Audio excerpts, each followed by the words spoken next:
S, ಇಡೀ ರಾಜ್ಯಾದ್ಯಂತ ಸದ್ದು ಮಾಡ್ತಾ ಇರುವಂತಹ ವಿಚಾರ ಅಂತಂದ್ರೆ ನಿನ್ನೆ ಸದನದಲ್ಲಿ MLC CT ರವಿ ಅವರು ಸಚಿವೆ ಲಕ್ಷ್ಮಿ ಹೆಬ್ಬಾಳ್ಕರ್ ಅವರಿಗೆ ಅವಾಚ್ಯ ಶಬ್ದಗಳಿಂದ ನಿಂದನೆ ಮಾಡಿರುವ ಆರೋಪ.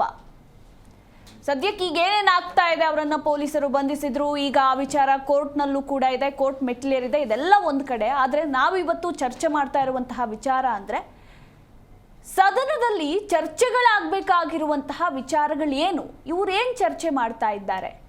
ಜನನಾಯಕರು ಜನರಿಗೆ ಮಾದರಿಯಾಗಬೇಕು ಅಂಥದ್ರಲ್ಲಿ ಇಂತಹ ಅವಾಚ್ಯ ಪದಗಳನ್ನು ಪ್ರಯೋಗಿಸಿ ಜನರಿಗೆ ಯಾವ ಸಂದೇಶವನ್ನು ಕೊಡ್ತಾ ಇದ್ದಾರೆ. ಒಬ್ಬ ಮಂತ್ರಿಯ ಪರಿಸ್ಥಿತಿನೇ ಹೀಗಾದ್ರೆ ಜನಸಾಮಾನ್ಯರ ಪರಿಸ್ಥಿತಿ ಏನು? ಇವರು ಉಪಯೋಗಿಸಿರುವಂತಹ ಆ ಪದ ಎಷ್ಟು ಮಟ್ಟಿಗೆ ಸರಿ ತಪ್ಪು ಅಂದರೆ ಅದು ಆರೋಪ, ಅವರು ಉಪಯೋಗಿಸಿದ್ದಾರೆ ಇಲ್ಲ ಅನ್ನೋದು ಕ್ಲಾರಿಟಿ ಇಲ್ಲ, ಗಂಭೀರವಾದಂತಹ ಆರೋಪ ಅದು. ಇದೇ ವಿಚಾರಕ್ಕೆ ಸಂಬಂಧಪಟ್ಟಂತೆ ನಾವು ಚರ್ಚೆಗಳನ್ನು ಮಾಡ್ತಾ ಹೋಗೋಣ. ಇದೇ ಇವತ್ತಿನ ವಿಶೇಷ. ತೇಜೋವಧೆ ಇದೆಂಥ ಮಾತು. ಪರಿಸ್ಥಿತಿಯ ಕಾಲಘಟ್ಟದಲ್ಲಿ ನಡ್ಕೊಳ್ಳೋ ರೀತಿಯಲ್ಲಿ ನಡ್ಕೊಳ್ತಾ ಇದ್ದಾರೆ.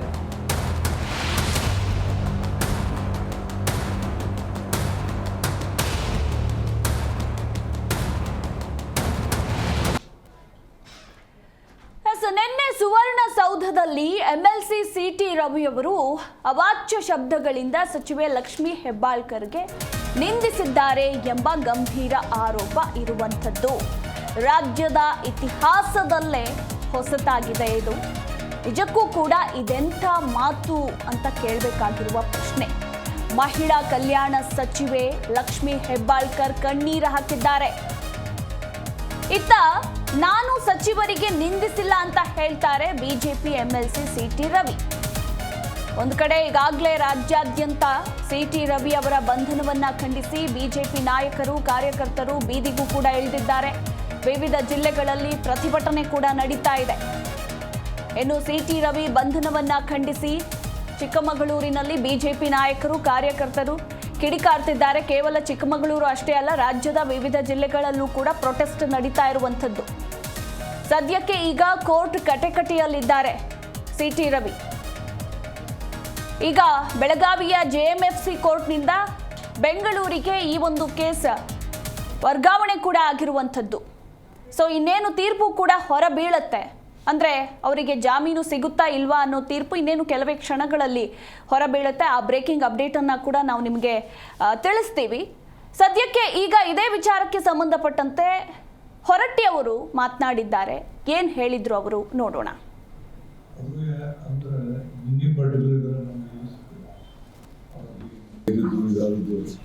ಯಾಕಂದ್ರೆ ನಮ್ಮ ಸದನ ಅಡ್ಜರ್ನ್ ಆದ್ರೆ ಬಂದಾಗ ಆಟೋಮೆಟಿಕ್ಲಿ ಅದು ನಮ್ಗೆ ಎಲ್ಲಿ ಸಿಕ್ಕಿಲ್ಲ.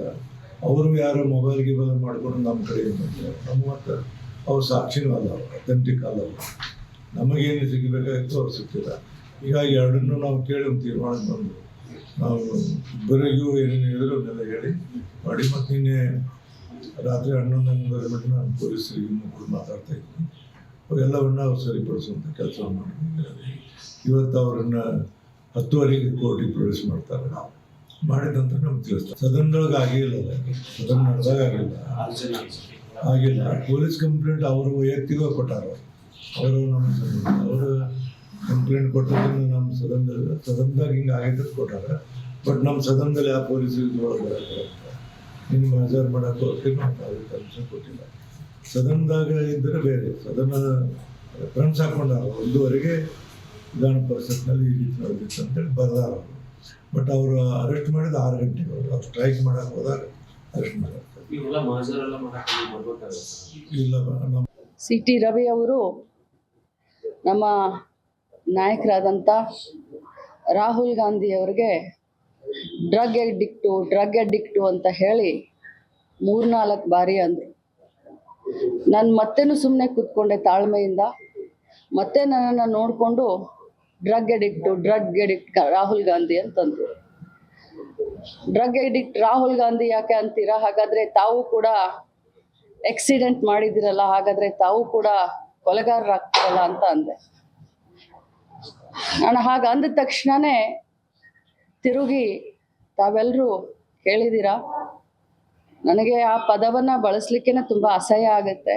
ನಾಗರಿಕ ಸಮಾಜದಲ್ಲಿ, ರಾಜಕಾರಣದಲ್ಲಿ ಭಾಳಷ್ಟು ಧೈರ್ಯ ಮಾಡಿ, ಭಾಳಷ್ಟು ಕಷ್ಟದಿಂದ ಒಬ್ಬ ಸಾಮಾನ್ಯ ಕಾರ್ಯಕರ್ತೆಯಾಗಿ ಇಲ್ಲಿವರೆಗೆ ಒಬ್ಬ ರಾಜ್ಯದ ಎಲ್ಲ ಮಹಿಳೆಯರನ್ನ ಪ್ರತಿನಿಧಿಸ್ತಾ ಇದ್ದೀನಿ.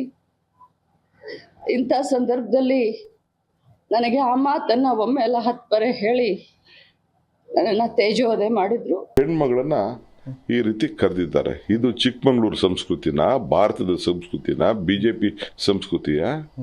ಆಮೇಲೆ ನಾನು ಅಷ್ಟೊತ್ತಿಗೆ ನಾನು ಬೇರೆ ಕಡೆ ಇದ್ದೆ, ಅಸೆಂಬ್ಲಿಯಲ್ಲಿದ್ದೆ. ನನಗೆ ನಿನ್ನೆ ಅಲ್ಲೇ ಕೌನ್ಸಿಲಲ್ಲೇ ನನಗೆ 12 ಕ್ವಶನ್ಸ್ ಇತ್ತು. ಅದು ಮುಗಿಸ್ಕೊಂಡು ನಾನು ಬೇರೆ ಕಡೆ ಹೋಗಿದ್ದೆ, ನಾನು ಅಸೆಂಬ್ಲಿಗೆ ಹೋಗಿದ್ದೆ. ಆಗ ಈ ಘಟನೆ ನಡೆದಿದೆ. ಅಲ್ಲ ರೀ, ಹೋಗಿ ಪೊಲೀಸ್ ಸ್ಟೇಷನಲ್ಲಿ ಹೋಗಿ ನಾನು ಅದು ಯಾವುದೋ ಕ್ಲಿಪ್ಪಿಂಗ್ಸ್ನ ಯಾವುದೋ ಟಿವಿಲಿ ನೀವು ಯಾರೋ ತೋರಿಸ್ತಾ ಇದ್ರಿ, ಹೋಗಿ ಏನೋ ಹಿರಿಯರನ್ನ ಭೇಟಿ ಮಾಡೋಕ್ಕೆ ಒಂದು ಅವಕಾಶ ಅಂದರೆ ಅಲ್ಲಿ ಹೋಗಿ ಇದರಲ್ಲಿ ಖಾನಾಪುರ ಪೊಲೀಸ್ ಸ್ಟೇಷನಲ್ಲಿ ಇವ್ರು BJP ಮೀಟಿಂಗ್ ಮಾಡೋದಾ? ಒಬ್ಬ ಆರೋಪಿನ ಉಗ್ರ ಕಾರಣ ಹಂಗಾರೆ ಮೀಟಿಂಗ್ ಮಾಡಕ್ ಬಿಟ್ಟಿದ್ದು ಏನು ಉಗ್ರ ಕಂಡಿಡ್ದ? ಪೊಲೀಸ್ ಅವರು ಬೇರೆ ಯಾರಿಗೂ ಅಷ್ಟು ಸೌಜ್ಯದಿಂದ ನಡ್ಕೊಳ್ಳಿಲ್ಲ, ಅಷ್ಟು ನಡ್ಕೊಂಡಿದ್ದಾರೆ ಪೊಲೀಸ್ ಅವ್ರು ನಡತೆನೂ ಸರಿ ಇಲ್ಲ. ಈ ಕಾರಣ ಹೆಂಗ ಅವರು ಅಲ್ಲಿ ಬಿಟ್ರು ಪೊಲೀಸ್ ಅವರು ಹೆಣ್ಮಗಳನ್ನ ಈ ರೀತಿ. ಇದೇ ವಿಚಾರವನ್ನ ಚರ್ಚೆ ಮಾಡೋದಕ್ಕೆ ನನ್ನ ಜೊತೆ ಅತಿಥಿಗಳು ಕೂಡ ಇದ್ದಾರೆ. ಮೊದಲಿಗೆ ನಾನು ಅವರನ್ನ ವೆಲ್ಕಮ್ ಮಾಡ್ಕೊಳ್ತೇನೆ. ವಕೀಲರಾಗಿರುವಂತಹ ಶ್ರೀ ರೇಖಾ ಶಂಭು ಪಟೇಲ್ ರವರಿದ್ದಾರೆ. ಮೇಡಮ್, ಕಾರ್ಯಕ್ರಮಕ್ಕೆ ಆತ್ಮೀಯ ಸ್ವಾಗತ. ಹಾಗೆ ರಾಜಕೀಯ ಚಿಂತಕರಾಗಿರುವಂತಹ ಶಶಿಕಾಂತ್ ಎಡಹಳ್ಳಿ ಅವರಿದ್ದಾರೆ. ಸರ್, ತಮಗೂ ಕೂಡ ಕಾರ್ಯಕ್ರಮಕ್ಕೆ ಆತ್ಮೀಯ ಸ್ವಾಗತ. ಇನ್ನು ಸಾಮಾಜಿಕ ಹೋರಾಟಗಾರರಾಗಿರುವಂತಹ ಡಾಕ್ಟರ್ ಶಿವಶಂಕರ್ ಅವರಿದ್ದಾರೆ. ಸರ್, ತಮಗೂ ಕೂಡ ಕಾರ್ಯಕ್ರಮಕ್ಕೆ ಆತ್ಮೀಯ ಸ್ವಾಗತ. ಇನ್ನು ಚಿಂತಕಿ ಹಾಗೂ ಮನಃಶಾಸ್ತ್ರಜ್ಞರಾಗಿರುವಂತಹ ಮನ್ಮಿತಾ ಮಾಸ್ಗೋಡ್ ರವರಿದ್ದಾರೆ. ಮೇಡಮ್, ಕಾರ್ಯಕ್ರಮಕ್ಕೆ ಆತ್ಮೀಯ ಸ್ವಾಗತ. ಮೊದಲನೇದಾಗಿ ನಾನು ರಾಜಕೀಯ ಚಿಂತಕರನ್ನೇ ಕೇಳ್ಬಿಡ್ತೇನೆ. ಸರ್, ಏನಾಗಿದೆ, ಏನಾಗ್ತಾ ಇದೆ ಎಲ್ಲ ನೋಡಿದ್ದೀರಾ. ನಿಮ್ಮ ಮೊದಲ ರಿಯಾಕ್ಷನ್ ಏನು? ಆಗಬಾರ್ದಿತ್ತೋ ಅದಾಗಿದೆ. ಹೌದು. ಯಾರು ಸಂಸ್ಕೃತಿಯ ಹರಿಕಾರರು ಅಂತ ಪ್ರತಿಬಿಂಬಿಸ್ತಾ ಬಂದಿದ್ರೋ, ಸನಾತನ ಸಂಸ್ಕೃತಿ ನಮ್ಮದು ಅತ್ಯಂತ ಅದ್ಭುತವಾದಂಥ ಸಂಸ್ಕೃತಿ ಅಂತ ಹೇಳ್ತಾನೆ ಬಂದಿರತಕ್ಕಂಥ ಈ ಸಂಘ ಪರಿವಾರದ ಅಂಗಗಳೇನಿದಾವಲ್ಲ, ಇವರು ಇವತ್ತು ತಮ್ಮ ಬಣ್ಣವನ್ನು ಬಯಲು ಮಾಡ್ತಾ ಇದ್ದಾರೆ. ಯಾರು, ಯಾಕೆ ಅಂತಂದರೆ ಅವರ ಸಂಸ್ಕೃತಿ, ಅವರ ಹಿನ್ನೆಲೆಯನ್ನು ನಾವು ಗಮನಿಸ್ತಾ ಬಂದರೆ, ಯಾಕೆ ನ ಸ್ತ್ರೀ ಸ್ವಾತಂತ್ರ್ಯ ಅರ್ಹತೆ ಅಂತಕ್ಕಂಥ ವಿಚಾರವನ್ನು ಹೇಳ್ತಾ ಬಂದಿರತಕ್ಕಂಥ ಪರಂಪರೆಯ ಕುಡಿಗಳು ಇವರು. ಸ್ತ್ರೀಯರಿಗೆ ಸ್ವಾತಂತ್ರ್ಯವೇ ಬೇಕಾಗಿಲ್ಲ ಅಂತ ಹೇಳಿದಂಥ ಮನುಶಾಸ್ತ್ರದ ಪ್ರತಿಪಾದಕರು ಇವರೆಲ್ಲರೂ ಸಹಿತ. ಸಂವಿಧಾನವನ್ನು ಬದಲಾಯಿಸ್ತೀನಿ ಅಂತ ಬಂದಿರತಕ್ಕಂಥವ್ರು. ಇವಾಗ ಇವ್ರ ಕೆಲಸ ಏನಂತಂದರೆ, ಅವರು ಮುಂದೆ ಇರ್ತಕ್ಕಂಥವ್ರು ಮಹಿಳೆಗೆ ಗೌರವ ಕೊಡಬೇಕು ಅನ್ನುವಂಥ ಕನಿಷ್ಠ ಪ್ರಜ್ಞೆಯೂ ಇಲ್ಲದೇ ಇದ್ದರೆ ಇವರು ಜನಪ್ರತಿನಿಧಿ ಆಗಲಿಕ್ಕೆ ನಾಲಾಯಕಾಗಿರ್ತಾರೆ. ಅಂದರೆ ಮಾತು, ಯಾವುದೇ ಒಂದು ಮಾತನ್ನ ನೀವು ಆಡಿದ್ರೆ ಹೊರಟು ಹೋಗುತ್ತೆ. ಒಂದೇ ಒಂದು ಮಾತು, ಯಾರ ಜೊತೆಗೆ ಮಾತಾಡ್ತಾ ಇದ್ದೇವೆ, ಏನು ಮಾತಾಡ್ತಿದ್ದೀವಿ ಅನ್ನೋದಾದ್ರು ಗೊತ್ತಿರಬೇಕಲ್ವಾ? ಅಲ್ಲಿರ್ತಕ್ಕಂಥವ್ರು ನಿಮ್ಮ ವಿರೋಧ ಪಕ್ಷದವರೇ ಇರಬಹುದು, ಆದ್ರೆ ಅಲ್ಲಿರ್ತಕ್ಕಂಥವ್ರಿಗೆ ನೀವು ಗೌರವ ಕೊಟ್ಟು ಮಾತಾಡಬೇಕು. ಅದು ಬಿಟ್ಬಿಟ್ಟು ಮೊಟ್ಟ ಮೊದಲು ಆರಂಭ ಮಾಡಿದ್ದು ಯಾರು ಅಂತಂದ್ರೆ ಇದೇ CT ರವಿ. ನೀವು ನೋಡಿರ್ಬೋದು ಕ್ಲಿಪ್ಪಿಂಗ್ಸ್ಗಳನ್ನ, ಒಂದು ಹೋಲ್ಡಿಂಗ್ ಹಿಡ್ಕೊಂಡ್ಬಿಟ್ಟು, ಬ್ಯಾನರ್ ಹಿಡ್ಕೊಂಡ್ಬಿಟ್ಟು ಒಂದು ಕುಣಿತಾ ಇದ್ರು, ಅಸಹ್ಯವಾಗಿ ಕುಣಿತಾ ಇದ್ರು. ಬೇಕಿರಲಿಲ್ಲ. ಒಬ್ಬ ಶಾಸಕರಾಗಿ, ಒಬ್ಬ ಮೇಲ್ಮನೆ ಶಾಸಕರಾಗಿ, ಮೇಲ್ಮನೆ ಅಂದರೆ ಏನು ಗೊತ್ತಾ ನಿಮಗೆ? ಅಲ್ಲಿರ್ತಕ್ಕಂಥವ್ರೆಲ್ಲ ಬುದ್ಧಿವಂತರು, ಆಯ್ತಾ? ಈಗ ವಿಧಾನಸೌಧ ಅಂದ್ರೆ ಕೆಳಮನೆ ಅಂತ ಹೇಳ್ತಾರೆ. ಅಲ್ಲಿರ್ತಕ್ಕಂಥವ್ರು ಎಲ್ಲ ರೀತಿಯಾದಂಥ ಪಾಲಿಟಿಷಿಯನ್ಸ್ ಇರ್ತಾರೆ. ಆದರೆ ಮೇಲ್ಮನೆಯ ಉದ್ದೇಶ ಏನು? ಅಲ್ಲಿರ್ತಕ್ಕಂಥವ್ರು ವಿಚಾರವಂತರಿರಬೇಕು, ಸಾಹಿತಿಗಳಿರಬೇಕು, ಹೋರಾಟಗಾರರು ಇರಬೇಕು, ಭಾಷಾ ತಜ್ಞರು ಇರಬೇಕು, ಈ ರೀತಿಯಾದಂಥದ್ದು. ಅಂತಹ ಮೇಲ್ಮನೆ ಅದೊಂಥರ ಅನುಭವ ಮಂಟಪ ಇದ್ದ ಹಾಗೆ. ನಿಜ. ಆ ಅನುಭವ ಮಂಟಪದಲ್ಲಿ ಇದ್ದವ್ರದ್ದು ಯಾವ ರೀತಿಯಾದಂಥ ನಡವಳಿಕೆ ಇರಬೇಕು, ಆ ನಡವಳಿಕೆ ಅನ್ನೋದನ್ನ ಬಿಟ್ಟು ಈ ರಾಜಕಾರಣಿಗಳನ್ನು ರಾಜಕಾರಣಕ್ಕಾಗಿ ಮೇಲ್ಮನೆಗೆ ಕಳಿಸುವ ಒಂದು ದುರಭ್ಯಾಸವನ್ನು ರಾಜಕೀಯ ಪಕ್ಷಗಳು ಕಲ್ಕೊಂಡಿದ್ದಾವೆ. ಬೇಕಿರಲಿಲ್ಲ ಇವರೆಲ್ಲರೂ ಸಹಿತ. ಅಲ್ಲಿ ಇರಬೇಕಾಗಿರ್ತಕ್ಕಂಥವ್ರು ಯಾರು? ಪ್ರತಿಭಾವಂತರಿರಬೇಕು, ವಿಚಾರವಂತರಿರಬೇಕು, ಸಾಹಿತಿಗಳಿರಬೇಕು, ಜನರ ಚಿಂತನೆಯನ್ನು ಮಾಡ್ತಕ್ಕಂಥವ್ರು ಇರಬೇಕು. ಆ ಚಿಂತನ ಮಂಥನ ಮಾಡ್ತಕ್ಕಂಥ ಅನುಭವ ಮಂಟಪದಲ್ಲಿ ಇಂತಹ ಒಂದು ಅವಘಡ ಆಗಿರ್ತಕ್ಕಂಥದ್ದು ಪ್ರಜಾಪ್ರಭುತ್ವಕ್ಕೆ ಅತ್ಯಂತ ಹಾನಿಕಾರಕವಾಗಿರ್ತಕ್ಕಂಥದ್ದು. ಸೊ ಆದ್ದರಿಂದ ನನಗೆ ಅದು ವಿಶೇಷ ಅಲ್ಲ. ಆಮೇಲೆ ಹೊರಗಡೆ ಬಂದಮೇಲೆ ಸಮರ್ಥನೆ ಮಾಡ್ಕೊಳ್ಳೋದಿದೆಯಲ್ಲ, ನಾನು ಹಾಗೆ ಅಂದೇ ಇಲ್ಲ, ನಾನು ಮಾಡೇ ಇಲ್ಲ, ಅಲ್ಲಿರ್ತಕ್ಕಂಥ ಪ್ರತಿಯೊಬ್ಬರು ಹೇಳ್ತಾ ಇದ್ದಾರೆ ಹೌದು ಅಂದರು ಅಂತ. ಆಯಿತು. ಆ ನಂತರ ಒಂದು ವಿಡಿಯೋ ಸಿಕ್ಬಿಡ್ತು. ವಿಡಿಯೋದಲ್ಲಿ ಇವರೊಂದು 7-8 ಸಾರ್ತಿ ಅದನ್ನು ಹೇಳಿದ್ದು, ಆ ಶಬ್ದವನ್ನು ಹೇಳಿದ್ದು ಸಹಿತ ರೆಕಾರ್ಡ್ ಆಗಿದೆ. ನೀವು ಕೇಳಿದ್ದೀರಿ, ನಾವು ಕೇಳಿದ್ದೀರಿ, ಮಾಧ್ಯಮದಲ್ಲಿ ಪ್ರಸಾರ ಆಗಿದೆ. ಇಂಥ ಸಂದರ್ಭದಲ್ಲಿಯೂ ಸಹಿತ ಮತ್ತೆ ಮತ್ತೆ ಅದನ್ನೇ ಸಮರ್ಥಿಸಿಕೊಳ್ಳುವುದಿದೆಯಲ್ಲ, ಅದು ಮಹಾ ತಪ್ಪು. ಅದಕ್ಕೆ ಇದೇ ಒಂದು ಸಿ ಟಿ ರವಿ ಅವರು ಹಿಂದೆ ಒಂದು ಮಾತು ಹೇಳ್ತಾ ಇದ್ರು ವಿರೋಧ ಪಕ್ಷದವ್ರಿಗೆ, ಅರೆ ನೀವು ತಪ್ಪು ಮಾಡಿಲ್ಲ ಅಂದ್ರೆ ಯಾಕೆ ಯೋಚನೆ ಮಾಡ್ತೀರಿ, ವಿಚಾರಣೆ ಎದುರಿಸಿ, ಕಾನೂನು ಇಲ್ವಾ, ಕಾನೂನಿಗೆ ಗೌರವ ಕೊಡಿ. ಹಾಗಾದಾಗ ಅದೇ ಪ್ರಶ್ನೆಯನ್ನು ಈಗ ನಾವು ಇವ್ರಿಗೆ ಕೇಳ್ತಾ ಇದ್ದೀವಿ, ನೀವು ತಪ್ಪು ಮಾಡಿಲ್ಲ ತಾನೇ, ವಿಚಾರಣೆ ಎದುರಿಸಿ, ಯಾಕೆ ಪೊಲೀಸ್ ಜೀಪಲ್ಲಿ ಹೋಗ್ಬಿಟ್ಟು ಆ ಗ್ಲಾಸ್ ಹೊಡೆದು ತಲೆಗೆ ವೇಟ್ ಮಾಡಿಕೊಂಡು ಅಲ್ಲಿಂದ ಜಂಪ್ ಮಾಡೋದು ಜಿಗಿಯುವ ಕೆಲಸವನ್ನು ಮಾಡ್ತೀರಿ? ಕಾನೂನಿಗೆ ಮರ್ಯಾದೆ, ನೀವು ಒಬ್ಬರು ಶಾಸಕರಾಗಿ ಕಾನೂನಿನ ಪೊಲೀಸರಿಗೆ ಮರ್ಯಾದೆ ಕೊಡಬೇಕಲ್ವಾ, ಗೌರವ ಕೊಡಬೇಕಲ್ಲ. ನೀವು ಏನು ಮಾಡಿದ್ರಿ, ಇನ್ನಿಂದ ಹೊತ್ಕೊಂಡು ಹೋಗುವಂಥ ಪರಿಸ್ಥಿತಿಯನ್ನು ತೊಗೊಂಬಂದಿರಲ್ಲ, ನೋಡ್ತಾ ಇದ್ದೀರಿ. ಹೊತ್ಕೊಂಡು ಹೋಗೋದೇನು, ಆ ಜೀಪಿಂದ ಜಿಗೋದೇನು, ಆ ಜೀಪಿಂದ ಬರೋದೇನು, ಇದು ರೌಡಿ ಎಲಿಮೆಂಟ್ಸ್ಗಳು ಮಾಡೋ ಕೆಲಸವೇ ಹೊರತು ಶಾಸಕರು ಮಾಡೋ ಕೆಲಸ ಅಲ್ಲ. ಆದ್ದರಿಂದ ನಿನ್ನೆ ರಾತ್ರಿ ಸಹಿತ ಅಲ್ಲಿ ನೆಲದ ಮೇಲೆ ಕೂತ್ಕೊಂಡು ಬಾಯಿ ಬಡ್ಕೊಳ್ಳೋದಿದೆಯಲ್ವಾ, ಬೇಕಿರಲಿಲ್ಲ. ನೀವು ಅಷ್ಟು ನಿಜಕ್ಕೂ ಸಹಿತ ತಪ್ಪು ಮಾಡಿಲ್ಲ ಅಂತಂದರೆ ಇದೆಲ್ಲವೂ ಮಾಡ್ದೇನೆ ಪೊಲೀಸರು ಬಂದ್ರ ನಡ್ರಿ ವಿಚಾರಣೆ ನಡೀಲಿ, ಕೋರ್ಟಿಗೆ ಹೋಗೋಣ ಅಂತ ಹೇಳಬೇಕಾಗಿತ್ತೇ ಹೊರತಾಗಿ ಈ ರೀತಿಯಾದಂಥ ಅನಗತ್ಯವಾದ ಡ್ರಾಮಾ ಮಾಡುವುದು ಮತ್ತು ಅದನ್ನು ಸಮರ್ಥಿಸಿಕೊಳ್ತಕ್ಕಂಥ ಅವ್ರ ಪಡೆ ಇದೆಯಲ್ಲ, ಅವರ ಮನಸ್ಥಿತಿಯು ಸಹಿತ ನಿಜಕ್ಕೂ ನಾವು ಚರ್ಚಾಸ್ಪದವಾಗಿದೆ. ಎಸ್ ಎಸ್ ಶಿವಶಂಕರ್ ಸರ್, ನೀವೇನು ಹೇಳ್ತೀರಾ? ಒಬ್ಬ ಶಾಸಕರು ಒಬ್ಬ ಮಹಿಳಾ ಮಂತ್ರಿಗೆ ಬಳಸಿರುವಂತಹ ಈ ಪದ ಬಳಕೆಯ ಕುರಿತು. ಹೌದು ಮೇಡಮ್, ಒಬ್ಬ ಶಾಸಕ ಆದವ್ರಿಗೆ ಒಂದು ಗಂಭೀರ ಮನೋಭಾವನೆ ಸ್ವಭಾವ ಇರಬೇಕು. ಯಾಕೆಂದರೆ ನೂರಾರು ಜನ, ಸಾವಿರಾರು ಜನ, ಲಕ್ಷಾಂತರ ಜನ ಆಯ್ಕೆ ಮಾಡಿ ನೀವು ಒಂದು ಪೋಸ್ಟಲ್ಲಿ ಕೂತ್ಕೊಂತೀರ ಅಂದರೆ ನಿಮಗೆ ಆ ಗಾಂಭೀರ್ಯ ಹೇಗಿರಬೇಕು ಅನ್ನೋದನ್ನ ನೀವು ಕಲಿತು ಹೋಗಬೇಕು. ಹೌದು, ಆಯ್ಕೆ ಮಾಡಿಲ್ಲ ಸರ್, ಅವರು ಒಂದು ಇರಲಿ ಪರವಾಗಿಲ್ಲ, ಹಿಂಬಾಗಿಲಿಂದ ಬಂದಿರೋದು. ಆದರೂ ಒಂದು MLC ಅನ್ಸ್ಕೊಂಡಾಗ ಆ ಪದವಿಗೆ ಗೌರವ ಕೊಟ್ಟು ಯಾವ ರೀತಿ ನಮ್ಮ ಭಾಷೆ ಪದಗಳ ಬಳಕೆ ಏನೇ ಇರಲಿ ಅದನ್ನು ಒಂದು ಹೆಣ್ಮಗು ಮೇಲೆ ಪ್ರಯೋಗ ಮಾಡ್ತೀನಿ ಅಂದಾಗ ಮುಂದೆ ಅದರ ಪರಿಣಾಮ ಏನಾಗುತ್ತೆ, ಯಾಕೆ ನಾನು ಈ ಪದ ಬಳಕೆ ಮಾಡ್ತಾ ಇದ್ದೀನಿ, ಇಡೀ ಕರ್ನಾಟಕ ಜನತೆ ನನ್ನ ಕ್ಯಾಮ್ರಾದಲ್ಲಿ ನೋಡ್ತಾ ಇದೆ, ಸಾವಿರಾರು ಜನ ಕಣ್ಣಿಟ್ಟೋ ಕಣ್ಣಲ್ಲಿ ಕಾಯ್ತಾ ಇದ್ದಾರೆ, ಯಾಕೆ ನಾನು ಈ ವರ್ಡ್ ಮಾತಾಡಬೇಕು ಅನ್ನೋದು ಅವ್ರಿಗೆ ಗೊತ್ತಿರಬೇಕಾಗಿತ್ತು. ಈಗ ಎಲ್ಲ ಆದಮೇಲೆ ನಾನು ಮಾತಾಡಿಲ್ಲ ಅಂದರೆ ರೆಕಾರ್ಡ್ ಇರುತ್ತೆ, ಅಲ್ಲಿ ನೋಡಿದ ಜನ ಇರ್ತಾರೆ, ಸಾಕ್ಷಿ ಇರುತ್ತೆ. ಅರೆಸ್ಟ್ ಮಾಡಿದ್ಮೇಲೆ ಡೈರೆಕ್ಟ್ ನೋಡಿ ಅವ್ರನ್ನ ಹೊತ್ಕೊಂಡು ಹೋಗ್ತಾ ಇದ್ದಾರೆ, ಹೊತ್ಕೊಂಡು ಹೋಗುವಂಥ ಸೀನ್ ಬೇಕಾಗಿತ್ತು ಅವ್ರಿಗೆ. ಇಡೀ ಕರ್ನಾಟಕ ನೋಡಬೇಕು ಇವ್ರನ್ನ ಯಾವ ಥರ ಇದೆ ಅಂತ. ಅವರೇ ಡೈರೆಕ್ಟಾಗಿ ಹೋಗಿ ಜೀಪಲ್ಲಿ ತೊಗೊಂಬತ್ತಲ್ಲ, ಬನ್ನಿ ನಂದೇನು ತಪ್ಪಿಲ್ಲ ಅಂತ, ತಪ್ಪಿದ್ರೆ ಫೇಸ್ ಮಾಡ್ಬೋದಲ್ಲ ಡೈರೆಕ್ಟಾಗಿ. ಯಾವತ್ತು ಅವರು ತಪ್ಪು ಜಾಸ್ತಿ ಮಾಡಿದ್ದಾರೆ ಅಂತ ಗೊತ್ತಾದ್ಮೇಲೆ ಈ ಥರ ಎಲ್ಲ ಡ್ರಾಮಾ ಆಗಬೇಕು. ಯಾಕೆಂದರೆ ಇದೆಲ್ಲ ಆಗಬಾರ್ದು. ಹೆಣ್ಣು ಮಕ್ಕಳಿಗೆ ಒಂದು ಗೌರವ ಕೊಡಬೇಕು ಈ ಸಮಾಜದಲ್ಲಿ. ಈಗ ನಾವು ತಾಯಿ ಅಂತ ಪೂಜಿಸ್ತೀವಿ, ದೇವತೆ ಅಂತ ಪೂಜಿಸ್ತೀವಿ, ಒಂದು ತಂಗಿ ಅಂತ ಪೂಜಿಸ್ತೀವಿ. ಇಂಥ ಸಂದರ್ಭದಲ್ಲಿ ಇವರು ಆ ಥರ ಒಂದು ಅಶ್ಲೀಲವಾದ ಮಾತುಗಳನ್ನ ಆಡ್ತಾರೆ ಅಂದರೆ ಅದು ಎಷ್ಟು ಮಟ್ಟಿಗೆ ಇಡೀ ಕರ್ನಾಟಕ ನೋಡ್ತಾ ಇದೆ. ನಾವು ಇವರಿಗೆ ಯಾವ ರೀತಿ ಬುದ್ಧಿ ಕಲಿಸ್ಬೇಕು, ನಮ್ಮ ಜನ ಇನ್ನೂ ಎಚ್ಚೆತ್ಕೊಂಡು ಇವರಿಗೆ ಯಾವ ಥರ ಪಾಠ ಕಲಿಸ್ಬೇಕು ಅಂತ ಜನ ತೀರ್ಮಾನ ಮಾಡಬೇಕು ಹೊರತು ನಾವು ತೀರ್ಮಾನ ಮಾಡೋದು ಏನು ಪ್ರಯೋಜನ ಇಲ್ಲ. ಯಾಕೆಂದರೆ ಪ್ರತಿಯೊಬ್ಬರೂ ಕೂಡ ಒಬ್ಬರು ಶಾಸಕ ಒಂದು ಸ್ಥಾನದಲ್ಲಿ ಕೂತ್ಕೊತಾ ಇದ್ದೀವಿ ಅಂದಾಗ ಅದಕ್ಕೆ ಆ ಗೌರವ ಒಂದು ಇರುತ್ತೆ. ಅದಕ್ಕೆ ಅದ ಘನತೆಯ ಗೌರವಕ್ಕೆ ಇವ್ರು ಬೆಲೆನೇ ಕೊಡೋದಿಲ್ಲ. ನಾವು ಶಾಸಕರು ಅನ್ನೋ ಒಂದು ಇದನ್ನ ಇಟ್ಕೊಂಡು ಏನು ಬೇಕಾದ್ರೂ ಮಾಡಬಲ್ಲೆ ಅನ್ನೋದು ಅವ್ರ ಮೂರ್ಖತನ. ಅದನ್ನು ಬಿಡಬೇಕು ಫಸ್ಟು. ನಾನು MLA, MLC, MP ಇದೆಲ್ಲ ಇದೆಯಲ್ಲ ಅಧಿಕಾರ ಅಷ್ಟೇ. 5 ವರ್ಷ ಜನ ಕೊಟ್ಟಿರೋ ಒಂದು ಭಿಕ್ಷೆ. ಆ ಭಿಕ್ಷೆಯಲ್ಲಿ ನೀವು ಬಾಳ್ತಾ ಇದ್ದೀರಾ ಅಂದಾಗ ನೀವು ಆ ಜನಕ್ಕೆ ಎಷ್ಟು ಗೌರವ ಕೊಡಬೇಕು, ಯಾವ ರೀತಿ ಇರಬೇಕು, ಯಾವ ರೀತಿ ನಾವು ನಡ್ಕೊಬೇಕು, ಜನಕ್ಕೆ ಏನು ನಮ್ಮ ಕೊಡುಗೆ ಕೊಡಬೇಕು ಅನ್ನೋದನ್ನ ಯೋಚನೆ ಮಾಡಬೇಕೇ ಹೊರತು ಈ ಥರ ಕಿತ್ತಾಡಿಕೊಂಡು ಮುಂದೆ ನಮ್ಮ ರಾಜ್ಯ ಹಿಂದೆ ತಮಿಳ್ನಾಡಿತ್ತು. ಕರುಣಾನಿಧಿ ಮತ್ತು ಜಯಲಲಿತಾ ಇಬ್ಬರು ನಾವು ನೋಡ್ತಾ ಇದ್ದೋ, ಪ್ರತಿ ಪೇಪರಲ್ಲಿ ನೋಡ್ತಾ ಇದ್ದೋ, ಪ್ರತಿ ನ್ಯೂಸಲ್ಲಿ ನೋಡ್ತಾ ಇದ್ದೋ. ಇಬ್ಬರು ಹೊಡೆದಾಡಿದ್ರೆ ಬೆಳಗ್ಗೆ ಹೊಸದಕ್ಕೆ ಅದು ಈ ದೊಡ್ಡ ವಿಷಯ ಆಗಿರೋದು. ಆ ಥರ ನಮ್ಮ ಕರ್ನಾಟಕ ಎಲ್ಲಾಗ್ಬಿಡ್ತು ಅಂತ ನಮಗೆ ಭಯ ಬರ್ತಾ ಇದೆ.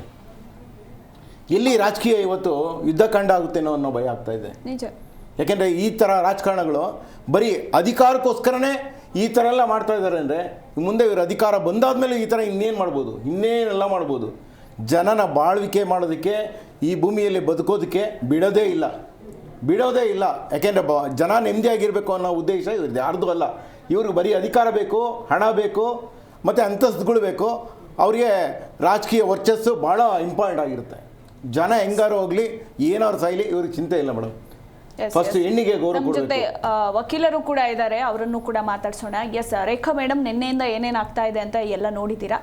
ನಿನ್ನೆಯಿಂದ ನಡೀತಾ ಇರೋದೆಲ್ಲವೂ ಕೂಡ ಕಾನೂನಾತ್ಮಕವಾಗಿಯೇ ನಡೀತಾ ಇದೆ ಅಂತ ನಿಮ್ಗೆ ಅನ್ಸುತ್ತಾ? ಮೊದಲನೇದಾಗಿ ನಮ್ಮ ಭಾರತೀಯ ಸಂಸ್ಕೃತಿಯಲ್ಲಿ ಹೆಣ್ಮಕ್ಳಿಗೆ ವಿಶೇಷವಾದ ಗೌರವ, ಸಂಸ್ಕೃತಿ ಎಲ್ಲವನ್ನು ಕೊಟ್ಟಿದೆ. ಒಬ್ಬ ಸಾಮಾನ್ಯ ಮಹಿಳೆಯಾಗಿ ಈ ತರ ಅವಾಚ್ಯ ಶಬ್ದಗಳನ್ನ ಬಳಕೆ ಆಗೋದನ್ನ ಯಾರು ಸಹಿಸ್ಕೊಳ್ಳಕ್ ಸಾಧ್ಯ ಇಲ್ಲ. ಹೌದು. ಆದರೆ ನಾನು ಒಬ್ಬ ವಕೀಲೆ ಆಗಿ ಕಾನೂನಾತ್ಮಕವಾಗಿ ಅಲ್ಲಿ ಘಟನೆಗಳು ನಡೀತಾ ಇಲ್ಲ. ನಾನೇ ಎಕ್ಸಾಂಪಲ್ಲು, ಈಗ 3 ದಿನದ ಹಿಂದೆನೆ ಹೈಗ್ರೌಂಡ್ ಪೊಲೀಸ್ ಸ್ಟೇಷನ್ಗೆ ಹೋಗಿ ಒಂದು ಕಂಪ್ಲೇಂಟ್ ಕೊಟ್ಟೆ, FIR ಮಾಡಿ ಅಂತ.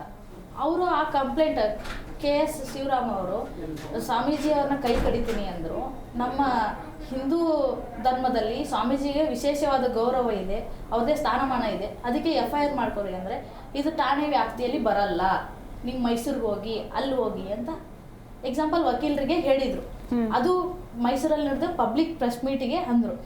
ಇದು FIR ಮಾಡಬೇಕಾದ್ರೆ ಆ ವಿಧಾನಸಭೆದ ಪೊಲೀಸ್ ಠಾಣೆ ವ್ಯಾಪ್ತಿಯಲ್ಲಿ FIR ಆಗಬೇಕಾಗಿದ್ದು ಯಾವುದೇ ಪೊಲೀಸ್ ಸ್ಟೇಷನಲ್ಲಿ FIR ಯಾಕಾಯಿತು? ಇದು ಕಾನೂನಾತ್ಮಕವಲ್ಲ. ಮತ್ತು ಒಬ್ಬ ಜನಪ್ರತಿನಿಧಿಯ ಸದಸ್ಯವರಿಗೆ ಅವ್ರನ್ನ ಅರೆಸ್ಟ್ ಮಾಡೋಕ್ಕಿಂತ ಮುಂಚೆಗೆ ಅವ್ರಿಗೆ ಕಾನೂನಾತ್ಮಕವಾಗಿ ಒಂದು ನೋಟಿಸನ್ನು ಕೊಡಬೇಕಾಗಿತ್ತು. ಆ ನೋಟಿಸನ್ನು ಕೊಟ್ಟಿಲ್ಲ ಇವ್ರಿಗೆ. ಮತ್ತು ಈಗ ಒಬ್ಬರನ್ನ ಅಪರಾಧಿಯನ್ನೇ ಅರೆಸ್ಟ್ ಮಾಡ್ತಾರಂತಂದಮೇಲೆ ಅರೆಸ್ಟ್ ಮಾಡಿದಾದ್ಮೇಲೆ ಅವ್ರಿಗೆ ಊಟ ನೀರು ಅವರು ಠಾಣೆಯಲ್ಲೇ ಇರಬೇಕಾಗತ್ತೆ. ಆದರೆ ಇವ್ರು ಮಧ್ಯರಾತ್ರಿಯಲ್ಲಿ 3-4 ಪ್ಲೇಸನ್ನು ಬದಲಾವಣೆ ಮಾಡಿ ಫಾರೆಸ್ಟಲ್ಲೇ ಹೋಗೆಲ್ಲ ಇಡೋದು, ಇದು ಯಾವ ಥರ ಕಾನೂನು ಸುವ್ಯವಸ್ಥೆಯಲ್ಲಿ ಇದೆ ಅನ್ನೋದು ಒಂದು ದೊಡ್ಡ ಪ್ರಶ್ನೆಯಾಗಿ ಕಾಡ್ತಾ ಇದೆ. ಬಟ್ ಹೆಣ್ಮಕ್ಳಿಗೆ ಅನ್ಯಾಯ ಆಗೋದನ್ನು ಯಾವ ಸಮಾಜನೂ ಒಪ್ಕೊಳ್ಳೋದಿಲ್ಲ. ಆ ಥರ ಅವಾಚ್ಯ ಶಬ್ದ. ಈಗ ಅದೇ ಲಕ್ಷ್ಮೀ ಹೆಬ್ಬಾಳ್ಕರು ನಿನ್ನ ಕೊಲೆ ಗಡಕ ಅಂತಂದರು, ಆ ವಿಡಿಯೋ ಇದೆ. ಬಟ್ CT ರವಿಯವರು ಅಂದಿರೋ ವಿಡಿಯೋನ ನಾನು ಪ್ರಚಾರ ಎಲ್ಲ ಮಾಧ್ಯಮ ಮುಖಾಂತರ ನೋಡ್ತಾ ಇದ್ದೀನಿ, ಬರುತ್ತಾ ಅಂತ. ಬಟ್ ಆ ವಿಡಿಯೋ ಕೇಳ್ತಾ ಇಲ್ಲ ನಾನು. ಈಗ ಒಬ್ಬ ವಕೀಲೆಯಾಗಿ ಫಸ್ಟು ಒಂದು ಕೇಸ್ ಇದೆ ಅಂತಂದಮೇಲೆ ನ್ಯಾಯಾಧೀಶರು ಫಸ್ಟ್ ನೋಡೋದೇ ಕಾನೂನಿಗೆ ಸರಿಯಾದ ಸಾಕ್ಷಿಗಳು ಇರೋದೇ ಇಲ್ಲ ಅಂತ. ಬಟ್ ಇವ್ರು 10 ಸಲ ಅಂತಂದ್ರು ಅಂತ ಹೇಳ್ತಾ ಇದ್ದಾರೆ. ಬಟ್ ಅದಕ್ಕೆ ಅದರ ಸರಿಯಾದ ಸಾಕ್ಷಿಗಳು ಇದ್ದರೆ ನಾವೇ ಖಂಡಿತವಾಗಿ ಅದ್ರ ವಿರುದ್ಧವಾಗಿ ನಿಲ್ತೀವಿ ಅಂತ ಹೇಳಕ್ಕೆ ಇಚ್ಛೆ. ನೀವು ನೋಡಿಲ್ಲ. ಓಕೆ, ಮಾತಾಡೋಣ ಸರ್, ಮಾತಾಡೋಣ. ನಾನು ನೋಡಿದೆ ವೀಕ್ಷಕ. ಎಸ್, ನಮ್ಮ ಜೊತೆ ಮನಃಶಾಸ್ತ್ರಜ್ಞರು ಕೂಡ ಇದ್ದಾರೆ. ಎಸ್ ಮನ್ವಿತಾ ಮೇಡಮ್, ನೀವೇನು ಹೇಳ್ತೀರಾ ಈ ವಿಚಾರಕ್ಕೆ ಸಂಬಂಧಪಟ್ಟಂತೆ? ಒಬ್ಬ ಶಾಸಕರು, ಒಬ್ಬ ಜನಪ್ರತಿನಿಧಿ, ಈಗ ಮಂತ್ರಿ ಬೇಡ, ಮಹಿಳಾ ಮಂತ್ರಿ ಬೇಡ, ಸಾಮಾನ್ಯ ಹೆಣ್ಣು ಮಗಳಿಗೆ ಇಂಥ ಒಂದು ಪದ ಬಳಕೆ ಮಾಡ್ತಾರೆ ಅಂತಂದರೆ ಅವರ ಮನಸ್ಥಿತಿ ಎಷ್ಟು ಮಟ್ಟಿಗೆ ಕೆಳಗೆ ಇಳ್ದಿರ್ಬೇಡ ಅಂತ? ನಮಸ್ಕಾರ ಮೇಡಮ್. ನಮಸ್ತೆ. ಅವರ ಮನಸ್ಥಿತಿ ಹೇಗಿರ್ಬೋದು ಅಂತಂದರೆ, ಅವ್ರಿಗೆ ಬಹುಶಃ ಮೌಲ್ಯಗಳದ್ದು ಅರಿವಿಲ್ಲ ಅನಿಸುತ್ತೆ.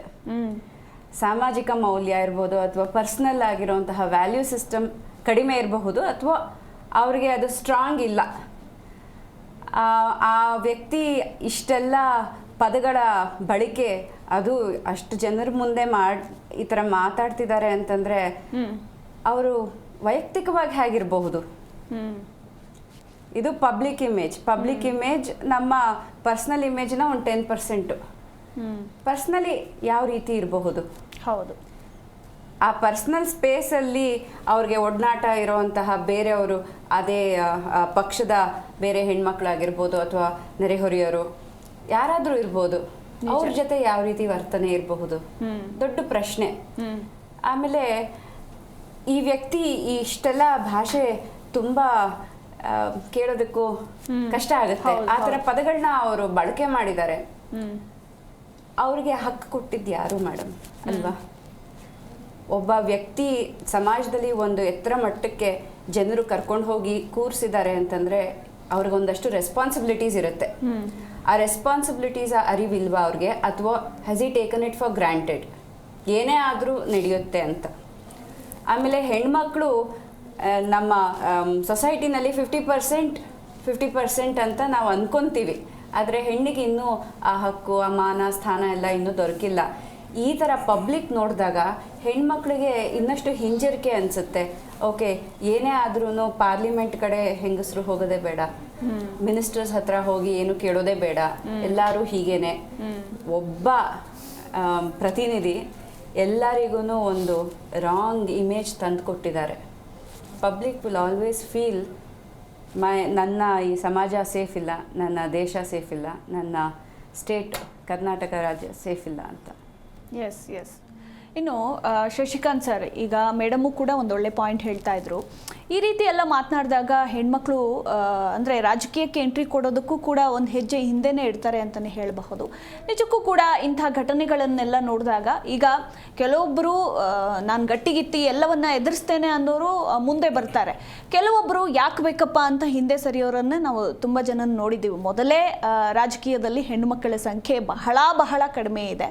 ಅಂಥದ್ರಲ್ಲಿ ಇಂಥ ಎಲ್ಲ ಘಟನೆಗಳು ನಡೀತಾ ಇದ್ದಾಗ ನಿಜಕ್ಕೂ ಕೂಡ ಪಾಲಿಟಿಕ್ಸ್ಗೆ ಹೆಣ್ಣು ಮಕ್ಕಳು ಬರ್ತಾರಾ ಅಂತ? ರಾಜಕೀಯದಲ್ಲಿ ಹೆಣ್ಮಕ್ಳ ಸಂಖ್ಯೆ ಕಡಿಮೆ ಏನಿಲ್ಲ, ಆದರೆ ಅವರ ಅವಕಾಶಗಳು ಕಡಿಮೆ ಇದ್ದಾವೆ.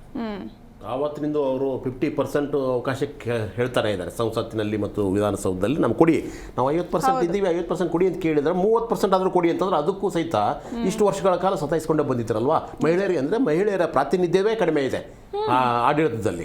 ಸೊ ಆದ್ದರಿಂದ ಅವರಿಗೆ ಅವಕಾಶಗಳು ಪ್ರಾತಿನಿಧ್ಯ ಕೊಟ್ಟರೆ ಅವ್ರು ಬಂದೇ ಬರ್ತಾರೆ. ಸೊ ಇದು ಆಗಿರೋದು ಅದಕ್ಕೆ. ಮತ್ತು ಈ ರೀತಿಯಂಥ ಘಟನೆಗಳಿದಾವಲ್ಲ, ಇವು ನಿಜಕ್ಕೂ ಸಹಿತ ಮಹಿಳೆಯರಿಗೆ ಅವಮಾನ ಮಾಡ್ತಾ ಇವರು ತಮ್ಮಗಳಿಗೆ ಇರ್ತಕ್ಕಂಥ ಪುರುಷ ಅಹಂಕಾರ ಅನ್ನೋದಿರುತ್ತೆ. ಅದಕ್ಕೆ ನಾವು ಗಂಡಾಳ್ವಿಕೆ ಅಂತ ಹೇಳ್ತೀವಿ. ಈ ಗಂಡಾಳ್ವಿಕೆಯನ್ನು ಅವರು ಯಾವತ್ತೂ ಸಹಿತ ಹೇಳ್ತಾ ಹೋಗ್ತಾರೆ. ಮನೆಯಲ್ಲೂ ಹಾಗೇನೆ, ಇನ್ನು ಹೊರಗಡೆಗೂ ಅಷ್ಟೇ, ನಾನು ಹೇಳಬೇಕು, ನೀನು ಕೇಳಬೇಕು. ಈ ರೀತಿಯಾದಂಥ ಇದು ಹೋಯ್ತು, ಸ್ವಾತಂತ್ರ್ಯ ಪೂರ್ವದಲ್ಲಿತ್ತು. ಯಾವತ್ತು ಡಾಕ್ಟರ್ ಅಂಬೇಡ್ಕರ್ ಅವರು ಸಂವಿಧಾನ ಬರೆದ್ರಲ್ವೋ ಅವರು ಮೊಟ್ಟ ಮೊದಲು ಮಾಡಿದ ಕೆಲಸ ಏನಂದರೆ ಲಿಂಗ ಸಮಾನತೆಯನ್ನು ತಂದಿರೋದು. ಎಲ್ಲರಿಗೂ ಸಮಾನತೆ, ಸ್ವಾತಂತ್ರ್ಯ, ಸಹೋದರತ್ವವನ್ನು ಹೇಳ್ತಕ್ಕಂಥ ಕೆಲಸವನ್ನು ಸಂವಿಧಾನದ ಮೂಲಕ ಮಾಡಿದರು. ಆವತ್ತಿನ ಮೊದಲು ನಿಮ್ಗೆ ಗೊತ್ತಿಲ್ಲ, ಒಬ್ಬೊಬ್ಬ ಗಂಡು ಮಗ 4 ಜನ 5 ಜನ ಮದುವೆ ಆಗ್ಬೋದಿತ್ತು. ಅದಕ್ಕೇನು ಕಾನೂನಾತ್ಮಕವಾದಂಥ ಯಾವುದೋ ಕಡಿವಾಣಗಳಿರಲಿಲ್ಲ. ಎಷ್ಟು ಮಹಿಳೆಯರು ನೊಂದಿದ್ರು, ತೊಂದರೆ ಅನುಭವಿಸಿದ್ರು. ಇವಾಗ ಹಾಗಲ್ಲ, ಒಂದು ಮದುವೆ ಆಗ್ಬಿಟ್ಟು ಇನ್ನೊಂದು ಮದುವೆ ಆದರೆ ಅಫೆನ್ಸ್ ಅವ್ನು ಒಳಗಡೆ ಹಾಕ್ತಾರೆ. ಅದನ್ನು ಕೊಟ್ಟಿದ್ದಾರು ಡಾಕ್ಟರ್ ಅಂಬೇಡ್ಕರ್ ಅವರು, ನಮ್ಮ ಸಂವಿಧಾನ. ಆದರೆ ಸಂವಿಧಾನಕ್ಕಾದರೂ ಗೌರವ ಕೊಡಬೇಕಲ್ವಾ. ಅದಕ್ಕೆ ಈ ಪುರುಷ ಅಹಂಕಾರ ಅನ್ನೋದು ಪಿತೃ ಪ್ರಧಾನ ವ್ಯವಸ್ಥೆ ಇದೆಲ್ಲ, ಅದರ ಪ್ರತಿಪಾದಕರು ಇವರು. ಅಂದರೆ ಮಹಿಳೆಯರನ್ನು ಯಾವತ್ತೂ ಸಹಿತ ತುಚ್ಛವಾಗಿ ನೋಡ್ತಕ್ಕಂಥ, ಕೀಳಾಗಿ ನೋಡ್ತಕ್ಕಂಥ, ನಿಮ್ಮ ಕೆಲಸ ಅಡುಗೆ ಮನೇಲಿರೋದು, ಒಂದು ಗಾದೆ ಮಾತಿದೆ ಕೆಟ್ಟದಾದಂಥದ್ದು, ಹೆಣ್ಮಕ್ಕಳ ಬುದ್ಧಿ ಮನ್ಕಾಲ್ ಕೆಳಗ ಅಂತ. ಈ ರೀತಿಯಾದಂಥ ಒಂದು ವ್ಯವಸ್ಥೆ ಇರ್ತಕ್ಕಂಥದ್ದು ಭಾರತೀಯ ಸಂಸ್ಕೃತಿ ಅಂತ ಇವ್ರು ಹೇಳ್ತಾ ಇದ್ರು. ನಮ್ಮ ಭಾರತೀಯ ಸಂಸ್ಕೃತಿಯನ್ನು ನೀವು ತೆಗೆದುಕೊಂಡ್ರೆ ಮೇಡಮ್, ನೀವು ಎರಡೇ ಮಾಡಿದ್ದ ಕೆಲಸ ಏನು ಅಂತಂದರೆ, ಒಂದು ಮಹಿಳೆಯರನ್ನು ಮನೆ ಒಳಗಡೆ ಕೂಡಿಸಿರೋದು ಸ್ವತಂತ್ರನ, ಸ್ತ್ರೀ ಸ್ವಾತಂತ್ರ್ಯ ಹೆಂಡತಿ ಅಂತ ಹೇಳಿದ್ದು. ಇನ್ನೊಂದಿದೆ, ಅದಕ್ಕೆ ಕೌಂಟ್ರಾಗಿ ಹೇಳ್ತಾರೆ ಏನಂದರೆ, ಯತ್ರ ನಾರೆಸ್ತು ಪೂಜ್ಯಂತೆ ತತ್ರ ದೇವತಾಹ. ಅದರ ಅರ್ಥ ಏನಂತಂದರೆ, ದೇವಸ್ಥಾನದಲ್ಲಿ ಇಟ್ಬಿಟ್ಟು ಪೂಜೆ ಮಾಡಬೇಕು, ನಿಮ್ಮನ್ನು ಸ್ವತಂತ್ರ ಮಾತ್ರ ಕೊಡೋಂಗಿಲ್ಲ. ಈ ರೀತಿಯಾದಂಥ ಒಂದು ಅತಂತ್ರ ಸ್ಥಿತಿಯಲ್ಲೇ ಮಹಿಳೆಯರನ್ನು ಶತಶತಮಾನಗಳಿಂದ ಇಟ್ಕೊಂಡು ಬಂದಿರತಕ್ಕಂಥದ್ದು. ನೀವು ಯಾವತ್ತಾದರೂ ನೋಡಿದರೆ, ಹಿಂದುಗಡೆಗೆ ನೋಡಿ, ಮಹಿಳೆಯರಿಗೆ ಯಾವುದೇ ರೀತಿಯ ಸ್ವಾತಂತ್ರ್ಯ ಇರಲಿಲ್ಲ. ಅವರು 2ನೇ ದರ್ಜೆ ಪ್ರಜೆಗಳಾಗಿ ಬದುಕಬೇಕಾಗಿತ್ತು. ಇಂಥ ಸಂದರ್ಭದಲ್ಲಿ ಅವರನ್ನು ನೋಡುವ ಕ್ರಮವೇ ಬಹಳ ವಿಚಿತ್ರವಾಗಿತ್ತು. ಇವತ್ತು ಸಹಿತ ಪ್ರತಿ ಮನೆಯಲ್ಲೂ ಸಹಿತ ಮಹಿಳೆಯರಿಗೆ ಅವರ ಅಪ್ಪ ಅಮ್ಮಂದ್ರೆ ಏನು ಕಲಿಸ್ತಾರೆ ಗೊತ್ತಾ ನಿಮಗೆ? ಕುಂಟಬಿಲೆ, ಏನೇ ಹೆಣ್ಮಕ್ಳ ಥರ ಕುಂಟಬಿಲೆ ಆಡ್ತೀಯ ನೀನು? ಗಂಡಸರ ಆಟ ಆಡು. ಯೋಚನೆ ಮಾಡಿ, ನೀವು ಅಳೋ ಹಂಗಿಲ್ಲ. ಗಂಡಸರು ಏನು ಹೆಂಗಸರು ಥರ ಆಡ್ತಾ ಇದೆಯಾ ನೀನು? ಅಂದರೆ ಅದರ ಅರ್ಥ ಏನಂದ್ರೆ ಅಲ್ಲಿಂದನೇ ಭೇದ ಶುರು ಆಗುತ್ತೆ. ಹೆಂಗಸರು ಅಂತಂದರೆ ಈ ರೀತಿ ಇರಬೇಕು, ಗಂಡಸರು ಅಂದರೆ ಈ ರೀತಿ ಇರಬೇಕು. ಗಂಡಸು ಅವನೆಲ್ಲ ದುಡ್ಕೊಂಬರವನು, ನೀನು ಮನೇಲಿ ಕೂತ್ಕೊಂಡ್ರೆ ಅವನು. ಹೆಣ್ಣು ಹುಟ್ಟಿದರೆ ಸಾಕು, ಹೆಣ್ಮಗು ಹುಟ್ಟಿದರೆ ಏನು ಹೇಳ್ತಾ ಇದ್ದಾರೆ ಇವಾಗ? ಅರೆ ಭಾಳ ಕಷ್ಟ ಆಯಿತು, ಗಂಡು ಮಗು ಇಲ್ವಲ್ಲ. ಇಂಥ ಒಂದು ಇಡೀ ವ್ಯವಸ್ಥೆ ಸಹಿತ ಪುರುಷ ಪ್ರಧಾನ ವ್ಯವಸ್ಥೆ ಆಗಿರುವಂಥ ಸಂದರ್ಭದಲ್ಲಿ ಅಲ್ಲಿ ಆ ವಾತಾವರಣದಲ್ಲಿ ಬೆಳೆದಿರ್ತಕ್ಕಂಥ CT ರವಿಗಳು 100,000 ಜನ ಇದ್ದಾರೆ. ಇವರೆಲ್ಲರೂ ಸಹಿತ ಮಹಿಳೆಯರನ್ನು ಇದೇ ರೀತಿ ಮಾಡ್ತಾರೆ. ಆಮೇಲೆ ಮಹಿಳೆಯರ ವಿರುದ್ಧ, ಮಹಿಳೆಯರಿದ್ದಾರಲ್ಲ ಅವ್ರ ವಿರುದ್ಧ ಮಾತಾಡಿ ಗೆಲ್ಲಕ್ಕೆ ಆಗದೆ ಇದ್ರೆ ಏನು ಮಾಡೋದು ಅಲ್ವಾ? ಅವರು ಏನು ಮಾಡ್ತಾರೆ, ನಾವು ಹೇಳಿದ್ದಕ್ಕೆ ಕೌಂಟ್ರ್ ಕೊಡ್ತಾರೆ. ಗೆಲ್ಲಕ್ಕೆ ಆಗದೇ ಇದ್ದರೆ ಒಂದೇ ಕೆಲಸ ಗಂಡಸರು ಮಾಡೋದು ಏನು ಅಂತಂದರೆ, ಅವರು ಚಾರಿತ್ರವಧೆ ಮಾಡು, ಚಾರಿತ್ರ ಹರಣ ಮಾಡು, ಅವರ ಶೀಲವನ್ನು ಶಂಕಿಸು, ಅವರ ಪಾವಿತ್ರ್ಯತೆಯನ್ನು ಶಂಕಿಸು, ಅದಕ್ಕೆ ಗಾಸಿಪ್ಸನ್ನು ಹಡಿಸು. ಒಬ್ಬರು ಇವರು ಸರಿ ಇಲ್ಲ ಅಂತ ನೀನು ಹೇಳ್ತಾ ಹೋಗ್ಬಿಟ್ರೆ ಸಾಕು, ಜನ ಏನು ಮಾಡ್ತಾರೆ, ಸಮಾಜ ಅನುಮಾನದಿಂದ ಹೌದಿದ್ರೂ ಇರ್ಬೋದು. ಅಂದರೆ ಮಹಿಳೆಯರನ್ನು ನಾವು ಶೀಲ, ಅಶ್ಲೀಲ ಮತ್ತು ಪವಿತ್ರ ಈ ರೀತಿಯಾಗಿ ಈ ಮಾನದಂಡಗಳಿಂದ ಅಳಿತಾ ಬಂದಿದ್ದೀವಲ್ವಾ, ಇದು ನಿಜಕ್ಕೂ ಸಹಿತ ಮಹಿಳೆಯರ ಮೇಲೆ ನಾವು ಪುರುಷರು ಮಾಡ್ತಕ್ಕಂಥ ದೊಡ್ಡದಾದಂಥ ಅನಾಚಾರ ಆಗಿದೆ. ಅದರ ಪ್ರತಿನಿಧಿಗಳೇ ಆಗಿರ್ತಕ್ಕಂಥವ್ರು ಇವರೆಲ್ಲ CT ರವಿ ಅಂತವ್ರು ಆಗಿರ್ಬೋದು. ಇನ್ನೊಬ್ಬರು ಇವರೇ ಪಕ್ಷದಲ್ಲಿರ್ತಕ್ಕಂಥ ಯಡಿಯೂರಪ್ಪನವರು ವಯಸ್ಸಾದಂಥ ಸಂದರ್ಭದಲ್ಲಿ ಯಾವುದೋ ಹೆಣ್ಮಗುವಿಗೆ ಮಾಡಬಾರ್ದು ಕೆಲಸ ಮಾಡಿ ಫೋಕ್ಸೋ ಪ್ರಕರಣದಲ್ಲಿ ಸಿಕ್ಕಾಕೊಂಡು ಒದ್ದಾಡ್ತಾ ಇದ್ದಾರಲ್ಲ ಅವರಾಗಿರ್ಬಹುದು. ಅಥವಾ ಇಲ್ಲಿರ್ತಕ್ಕಂಥ ಇವರೇ ಕಾಂಗ್ರೆಸ್ ಪಕ್ಷದಂಥ ಕೆಲವು ಜನ ಇದ್ದಾರೆ ಅವರಾಗಿರ್ಬಹುದು. ರಮೇಶ್ ಜಾರಕಿಹೊಳಿ ಆಗಿರ್ಬೋದು.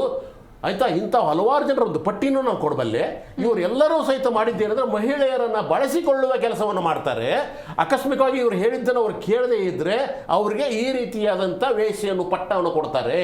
ಅದೇ ರೀತಿ ಪ್ರಜ್ವಲ್ ರೇವಣ್ಣನ್ನು ನೀವು ಗಮನಿಸಿದರೆ ನೂರಾರು ಜನ ಇವತ್ತು ಸಹಿತ ಕಣ್ಣೀರು ಹಾಕ್ತಾ ಇದ್ದಾರಲ್ಲ. ಯಾಕೆ? ಇವರು ತಮ್ಮ ಅಧಿಕಾರದ ಮದ, ಪುರುಷ ಅಹಂಕಾರದ ಮದ, ಇದರಿಂದಾಗಿ ನಾವು ಯಾರು ಬೇಕಾದ್ರೂ ಬಳಸಿಕೊಂಡು ಬಿಸಾಕಬಹುದು ಅನ್ನುವ ಒಂದು ಮನಸ್ಥಿತಿಯೇ ಬಹಳ ಅಸ್ತವ್ಯಸ್ತವಾಗಿರ್ತಕ್ಕಂಥದ್ದು. ಅಂತಹ ಮನಸ್ಥಿತಿಯ ವಿರುದ್ಧ ಮಹಿಳೆಯರು ನಿಜಕ್ಕೂ ಸಹಿತ ಎದ್ದು ನಿಲ್ಲಬೇಕಾಗಿದೆ. ಇವಾಗೇನು ನಿನ್ನ ಲಕ್ಷ್ಮೀ ಹೆಬ್ಬಾಳ್ಕರ್ ಅವರು ಮೊದಲೊಬ್ಬರು ಮಹಿಳೆಯಾಗಿ ಕಣ್ಣೀರು ಹಾಕಿದರು, ನೆನ್ಪಿಟ್ಕೊಳ್ಳಿ. ಅವ್ರು ಕಣ್ಣೀರು ಹಾಕ್ತಾ ಇದ್ರು. ಆ ಕಣ್ಣೀರು ಹಾಕ್ತಾನೆ ಸದನದಿಂದ ಹೊರಗಡೆ ಹೋದ್ರು. ಏನಂದ್ರೆ ಒಬ್ಬ ಮಹಿಳೆಯಾಗಿ ಇದ್ದಕ್ಕಿದ್ದಾಗೆ ಅವ್ರಿಗೆ ಆಘಾತ ಆಯಿತು. ಅಯ್ಯೋ, ನನ್ನ ಚರಿತ್ರೆಯನ್ನು ಈ ರೀತಿಯಾದಂಥ ಹರಣ ಮಾಡ್ತಾ ಇದ್ದಾರಲ್ಲ ಇವರು ಪಬ್ಲಿಕ್ ಆಗಿ ಅಂತ ಆಘಾತಕ್ಕೆ ಒಳಗಾದರು. ಆದರೆ ಆ ನಂತರ ಮಾಡಿದ್ದೇನು ಕೆಲಸ ಅವ್ರಿಗೆ? ಅದರ ವಿರುದ್ಧ ಹೋರಾಟಕ್ಕೆ ಇಳಿದ್ರು. ಹೋದ್ರು, ಸ್ಟೇಷನ್ಗೆ ಹೋದ್ರು, ಸಭಾಪತಿಗಳ ಹತ್ರ ಹೋದ್ರು, ಕಂಪ್ಲೇಂಟ್ ಕೊಟ್ಟರು, ನನಗೆ ಅವಮಾನ ಮಾಡಿದಾರೆ ಅಂತ ಹೇಳಿದರು. ಇವಾಗ ಯಾರು ಈ ಆರೋಪ ಮಾಡಿ ಅಪರಾಧ ಮಾಡಿದರೋ ಅವರನ್ನು ನಾವು ಕಟ್ಟಕಟ್ಟೆಗೆ ನಿಲ್ಲಿಸುವ ಕೆಲಸವನ್ನು ಮಾಡ್ತು. ಇದನ್ನು ಕೊಟ್ಟಿರೋದು ನಮಗೆ ಸಂವಿಧಾನ, ಇದನ್ನು ಕೊಟ್ಟಿರೋದು ನಮ್ಮ ಡಾಕ್ಟರ್ ಅಂಬೇಡ್ಕರ್ ಅವರು. ಎಸ್ ಮಾತಾಡೋಣ. ಶಿವಶಂಕರ್ ಸರ್, ಈಗ ಕಲಾಪ ನಡೀತಾ ಇದೆ. ಕಲಾಪ ನಡೆಸೋದು ಏನಕ್ಕೆ? ಅಲ್ಲಿ ಚರ್ಚೆಗಳಾಗಬೇಕಾಗಿರುವಂತಹ ವಿಚಾರಗಳೇನು? ಅಲ್ಲಿ 10 ದಿನ ಅದರದ್ದೇ ಆದಂತಹ ಮಹತ್ವ ಇರುತ್ತೆ. ಅಲ್ಲಿ ಸಾಕಷ್ಟು ಸಾವಿರಾರು ವಿಚಾರಗಳಿರುತ್ತೆ ಚರ್ಚೆ ಮಾಡೋದಕ್ಕೆ. ಜನಸಾಮಾನ್ಯರ ಕಷ್ಟಗಳಿಗೆ ಸ್ಪಂದಿಸಬೇಕು, ಸೊ ಒಂದು ಅಭಿವೃದ್ಧಿ ಕಾರ್ಯಗಳು ನಡಿಬೇಕು, ಅದ್ರ ಬಗ್ಗೆ ಚರ್ಚೆ ಮಾಡಬೇಕು, ವಿಧೇಯಕಗಳು ಮಂಡನೆ ಆಗುತ್ತೆ. ಸೊ ಇದನ್ನೆಲ್ಲ ಮಾಡೋದು ಬಿಟ್ಬಿಟ್ಟು ಜನನಾಯಕರು, ಜನಪ್ರತಿನಿಧಿಗಳು ಅಂತ ನಾವೇನು ಕರಿತೀವಿ, ಸೊ ಅವರು ಇಂತಹ ಒಂದು ಪದ ಬಳಕೆಗೆ ಸದನವನ್ನು ಉಪಯೋಗಿಸ್ತಾರೆ. ಸದನದಲ್ಲಿ ಇಂತಹ ಒಂದು ಪದ ಬಳಕೆ ಮಾಡ್ತಾರೆ ಅಂತಂದರೆ ನಿಜಕ್ಕೂ ಕೂಡ ಅವರ ಮನಸ್ಥಿತಿ ನಾನು ಅವಾಗಲೇ ಕೇಳ್ತಾ ಇದ್ದೆ, ಎಷ್ಟು ಮಟ್ಟಿಗೆ ಕೀಳಾಗಿರಬೇಡ ಅಂತ. ಬಟ್ ಸದನದಲ್ಲಿ ಈ ವಿಚಾರ ನಡೆದಿದ್ದು ಒಂದು ರೀತಿ ಸದನಕ್ಕೆ ಮಾಡಿರುವ ಅಪಮಾನ, ಅವಮಾನ ಅಂತ ಹೇಳಿದ್ರೆ ತಪ್ಪಾಗೋದಿಲ್ಲ. ಏನು ಹೇಳ್ತೀರಾ ನೀವು? ಆ್ಯಕ್ಚುಲಿ ಸದನ ಅನ್ನೋದು ಒಂದು ದೇವಾಲಯ ಇದ್ದಂಗೆ. ನಿಜ. ಯಾಕೆಂದರೆ ಇಲ್ಲಿ ನಡಿಬೇಕಾಗಿರೋದು ಅಭಿವೃದ್ಧಿ ಕಾರ್ಯಗಳು. ಮತ್ತು ಇಲ್ಲಿಂದ ಬೆಳಗಾಂಗೆ ಹೋಗಿ ಸದನ ಮಾಡುವಂಥದ್ದು ಏನಿದೆ ಹೇಳಿ, ಅಲ್ಲಿ ಜನಕ್ಕೆ ಏನು ಸವಲತ್ತುಗಳು ಬೇಕು, ಏನು ಕುಂದುಕೊರತೆಗಳಿದೆ, ಅವ್ರ ಕಷ್ಟಗಳೇನು, ಆ ರೈತರ ಪರಿಹಾರಗಳೇನು, ರೈತರಿಗೆ ಏನು ಕಷ್ಟ ಆಗ್ತಾ ಇದೆ, ಮಳೆ ಇದೆಯಾ, ಬೆಳೆ ಇದೆಯಾ, ರಸ್ತೆಗಳಿದೆಯಾ, ಇಲ್ಲ ಅವ್ರಿಗೆ ಸಿಗ್ತಾ ಇರೋಂಥ ಸೌಲಭ್ಯಗಳಿದೆಯಾ, ಸಾಲಗಳು ಹೋಗ್ತಾ ಇದೆಯಾ ಕರೆಕ್ಟಾಗಿ, ಇಲ್ಲ ಅವ್ರಿಗೆ ಕೊಡ್ತಾ ಇರೋ ಫಂಡ್ಗಳು ಹೋಗ್ತಾ ಇದೆಯಾ, ಪ್ರತಿಯೊಂದು ಚರ್ಚೆ ಇದೆ. ಇದು ಸಾವಿರಾರು ವಿಷಯಗಳಿದೆ. ಅಂಥ ಸಾವಿರಾರು ವಿಷಯದಲ್ಲಿ ಇವರು ಆ ಕಲಾಪನ ಬೇರೆ ರೀತಿ ತಿರುಕೊಡ್ತಾ ಇದ್ದಾರೆ. ನಾನು ಇದೊಂದೇ ವಿಚಾರ ಕೇಳಿಲ್ಲ ಸರ್. ಈಗ ಸದನ 10 ದಿನಗಳ ಕಾಲ ನಡೆಸ್ತಾರೆ ಅಂತಂದ್ರೆ ಅದರಲ್ಲಿ ಆರೋಪ ಪ್ರತ್ಯಾರೋಪಗಳಿಗೆ ಒಂದು 3 ದಿನ ಆಗೋಗಿರುತ್ತೆ. ಅವ್ರು ಹೋರಾಟ ಮಾಡೋದು, ಇವ್ರ ವಿರುದ್ಧ ಇವ್ರು ಹೋರಾಟ ಮಾಡೋದು, ಒಂದೇ ವಿಚಾರನ ಇಟ್ಕೊಂಡು, ಇಲ್ಲ ಅಂದ್ರೆ ಕಲಾಪನ ಮುಂದೂಡೋದು, ಇಲ್ಲ ಅಂತಂದ್ರೆ ಸಭೆಗೆ ಸದನ ಗಲಾಟೆ ಮಾಡೋದು, ಇದೇ ಆಗೋಯ್ತಲ್ಲ ಅಂತ. ಹೌದು ಮೇಡಮ್, ಯಾಕೆಂದ್ರೆ ಇವ್ರಿಗೆ ಅಧಿಕಾರ ಬಹಳ ಮುಖ್ಯ. ಅಧಿಕಾರ ಅನ್ನೋದು ಹೆಂಗೆ ಅಂದರೆ ಬೇಕಾದ್ರೆ ಅವರು ಪ್ರಾಣ ಬೇಕಾದ್ರೆ ಬಿಟ್ಬಿಡ್ತಾರೆ, ಅಧಿಕಾರ ಬಿಟ್ಕೊಡಲ್ಲ. ಎಲ್ಲರೂ ಅಷ್ಟೇ, ಬರೀ ಅಧಿಕಾರ ಒಂದು ಇಟ್ಕೊಂಡು ಏನೆಲ್ಲ ಮಾಡ್ಬೋದು ರಾಜಕಾರಣಕ್ಕೆ ಬಂದರೆ ಅನ್ನೋದೊಂದು ಬಹಳ ಕನ್ಫರ್ಮ್ ಆಗಿ ತಿಳ್ಕೊಂಬಿಟ್ಟಿದ್ದಾರೆ ಅವರು.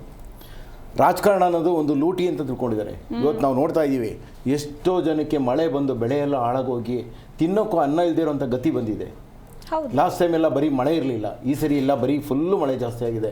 ಎಷ್ಟು ಅರ್ಧ ಬರ್ಧ ಈ ಸರಿ ಇನ್ನೂ ಬೆಳೆನೇ ಸಿಗ್ತಾ ಇಲ್ಲ. ರೈತರು ಅವ್ರ ಪಾಡು ನೋಡಿದ್ರೆ ಕಣ್ಣಲ್ಲಿ ನೀರು ಬರ್ತಾ ಇದೆ. ಆದರೆ ಅವ್ರ ಬಗ್ಗೆ ಯಾರು ಕೂಡ ಚರ್ಚೆ ಮಾಡೋದ್ರಲ್ಲಿ ಮುಂದೆ ಬರ್ತಾ ಇಲ್ಲ. ಇಂಥ ವಿಷಯಗಳು ತೊಗೊಂಡು ಮುಂದೆ ಬರ್ತಾ ಇದ್ದಾರೆ, ಇಂಥ ಕಿತ್ತಾಟದಲ್ಲಿ ಮುಂದೆ ಬರ್ತಾ ಇದ್ದಾರೆ. ಇಡೀ ಕರ್ನಾಟಕ ಜನತೆ ನಮ್ಗೆ ಏನು ಕೊಡಬೇಕು, ಜನತೆಗೆ ಏನು ಕೊಡಬೇಕು, ಜನತೆಗೆ ಏನು ಅನುಕೂಲ ಆಗ್ತಾ ಇದೆ, ಅವ್ರ ಕಷ್ಟಗಳೇನು, ವಿದ್ಯಾರ್ಥಿಗಳಿಗೆ ಇವತ್ತು ಎಷ್ಟೋ ಜನ ಸ್ಕೂಲ್ಗಳಲ್ಲಿ ಮಿತಿ ಮೀರಿದ ಡೊನೇಷನು, ಮಗು ಸೇರ್ಸೋಕ್ಕಾಗ್ತಲ್ಲ, 5 ಲಕ್ಷ ಡೊನೇಷನ್ ಹೋಗ್ತಾ ಇದೆ.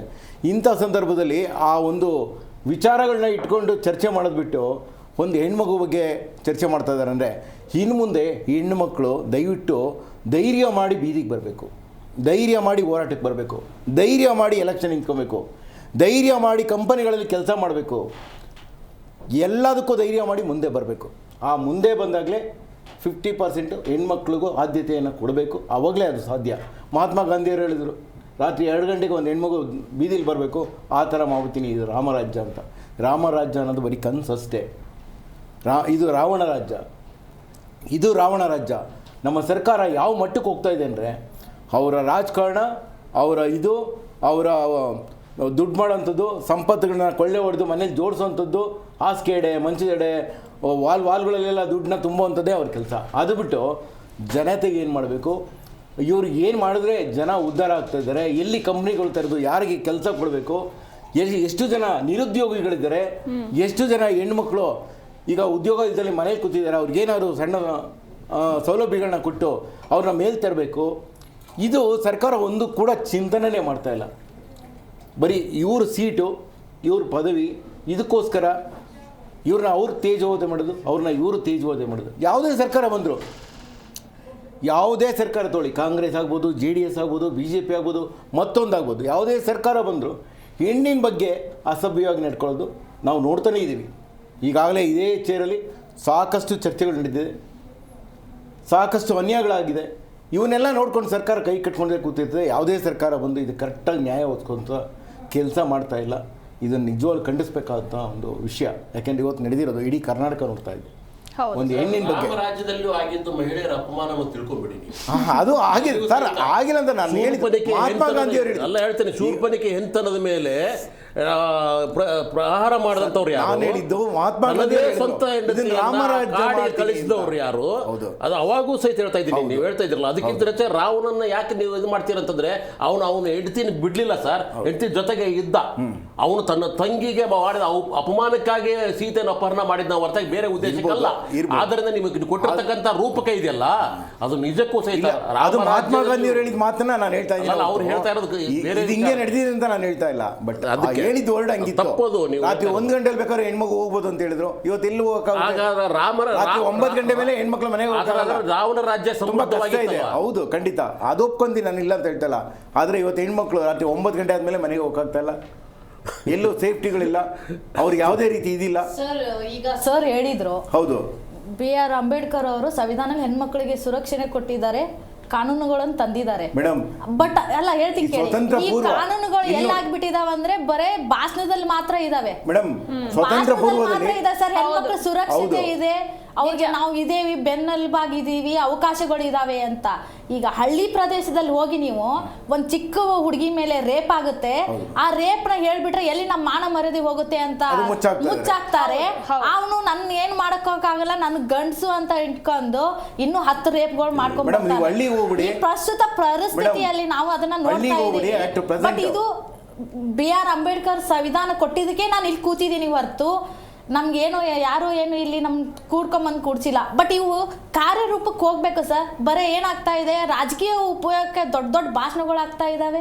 ಮೇಡಮ್, ನೀವು ಈಗ ಹಳ್ಳಿಲಿ ಹೇಳಿದ್ರಿ, ಆಕ್ಚುಲಿ ಇದೇ ಬೆಂಗಳೂರಲ್ಲಿ ಸ್ಕೂಲಲ್ಲಿ ಆಗ್ತಾ ಇದೆ.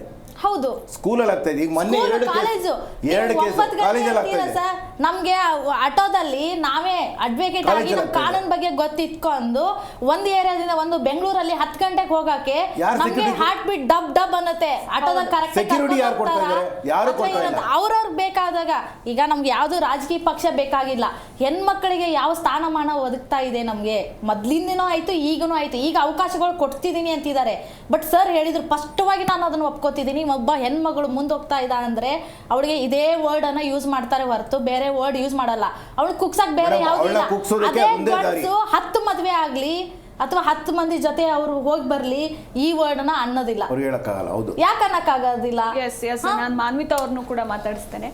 ಎಸ್ ಮೇಡಮ್, ನಮ್ಮನ್ನ ಆಗ್ಲೇ ಹೇಳ್ತಾ ಇದ್ದೆ, ಅಂದ್ರೆ ರಾಜಕಾರಣಿಗಳು ಜನರಿಗೆ ಮಾದರಿಯಾಗಬೇಕು, ಅವರು ಆ ರೀತಿ ನಡ್ಕೋಬೇಕಾಗುತ್ತೆ, ಆ ರೀತಿ ಮಾತನಾಡಬೇಕಾಗತ್ತೆ. ಬಟ್ ಸದನದಲ್ಲಿ ಒಬ್ಬ MLC ಈ ರೀತಿ ಮಾತನಾಡಿದ್ದಾರೆ, ಅವರ ಮನಸ್ಥಿತಿ ಹೇಗಿತ್ತು ಅಂತ ನೀವು ಆಗ್ಲೇ ಹೇಳ್ತಾ ಇದ್ರಿ. ಇದನ್ನ ಈಗ ಅಂಥ ಪದಗಳನ್ನ ಕೇಳಿಸ್ಕೊಂಡಂತಹ ಒಬ್ಬ ಮಹಿಳೆಯ ಮನಸ್ಥಿತಿ ಬಗ್ಗೆಯೂ ಕೂಡ ನಾವು ಮಾತನಾಡಬೇಕಾಗತ್ತೆ. ಈ ವಿಚಾರಕ್ಕೆ ಸಂಬಂಧಪಟ್ಟಂತೆ ಏನು ಹೇಳ್ತೀರಾ?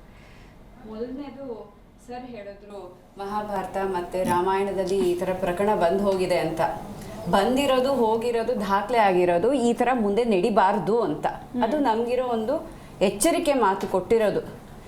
ಆಮೇಲೆ ಇನ್ನೊಂದು ಇವ್ರು ಹೇಳಿದ್ರು, ಇವತ್ತು ಹೆಣ್ಮಕ್ಳಿಗೆ ಅವ್ರಿಗೆ ಎಲ್ಲೂ ಸೇಫ್ಟಿ ಇಲ್ಲ ಅಂತ. ನಿಜ, ಅದು 3 ಜನ ಕೂತಿದ್ದೀವಿ, ನಮಗೆ ಗೊತ್ತು. ಪ್ರತಿನಿತ್ಯ ನಾವು ಏನು ಫೇಸ್ ರಾತ್ರಿ ನಾವು ಹೋಗಕ್ಕೆ ಭಯ ಪಡ್ತೀವಿ. ನಿಜ, ನಮ್ಮ ಫ್ಯಾಮಿಲೀಸ್ ಎಷ್ಟು ಫೇಸ್ ಮಾಡ್ತಾರೆ. ನಾವು 10 ನಿಮಿಷ ಲೇಟಾಗಿ ಬಂದಾಗ ಅಯ್ಯೋ ಏನಾಯಿತು, ಎತ್ತಾಯ್ತೋ, ಎಲ್ಲಿದ್ದಾರೋ ಏನು ಅಂತ ಪದೇ ಪದೇ ಫೋನ್ ಮಾಡ್ತಾರೆ. ಫೋನ್ ಫಾರ್ ಎಕ್ಸಾಂಪಲ್ ಏನಾದ್ರು ಆಫ್ ಆಯಿತು, ನಾಟ್ ರೀಚಬಲ್ ಆಯಿತು ಅಂತಂದರೆ ಮನೆಗೆ ಹೋದ್ಮೇಲೆ ಏನಾಗುತ್ತೆ ಸಂಘರ್ಷ ಅಂತ ಗೊತ್ತು. ಇಂಥ ಪರಿಸ್ಥಿತಿನಲ್ಲಿದ್ದಾಗ ಒಬ್ಬ ಮಹಿಳೆಯಾಗಿ ನಾನು ಮಾತಾಡಬೇಕಿದ್ರೆ ನನಗನ್ಸುತ್ತೆ ನನ್ನ ದೇಶ ಸುರಕ್ಷಿತವಾಗಿಲ್ಲ, ನನಗೋಸ್ಕರ ಸುರಕ್ಷಿತವಾಗಿಲ್ಲ. ನನ್ನ ದೇಶದಲ್ಲಿ ಒಂದು ಮೆಡಿಕಲ್ ಶಾಪಿಗೆ ಹೋಗ್ಬೋದು ಅಥವಾ ತರಕಾರಿ ತೊಗೊಂಬರೋದಕ್ಕೆ ಹೋಗ್ಬೋದು, ಅಲ್ಲಿ ನನಗೆ ಸುರಕ್ಷತೆ ಇದೆ. ಆದರೆ ಯಾರು ಸುರಕ್ಷತೆ ಕೊಡಬೇಕೋ ಈ ಥರ ಸಚಿವರು ಅವ್ರ ಹತ್ರ ಇಲ್ಲ. ಯಾವುದೇ ಕೆಲಸಕ್ಕಾಗಲಿ ಹೆಲ್ಪ್ಗಾಗಲಿ ಎಲ್ಲಿ ಹೋಗಬೇಕಿದ್ರೂ ಸಾಧಿಸ್ಕೊಂಬರ್ತೀನಿ, ಬಟ್ ಅಲ್ಲಿ ಮಾತ್ರ ಹೋಗಿ ಕದ ಬಡಿಯೋದಿಲ್ಲ. ಇದಂತೂ ಮಹಿಳೆಯಾಗಿ ನನಗೆ ಅನಿಸುತ್ತೆ. ಇನ್ನೊಂದು, ಲಕ್ಷ್ಮೀ ಹೆಬ್ಬಾಳ್ಕರ್ ಅವರು ತಗೊಂಡಿದ್ದ ಹೆಜ್ಜೆ ಬಗ್ಗೆನೂ ಮಾತಾಡ್ತಾ ಇದ್ರು. It is very good. She has come out as a role model.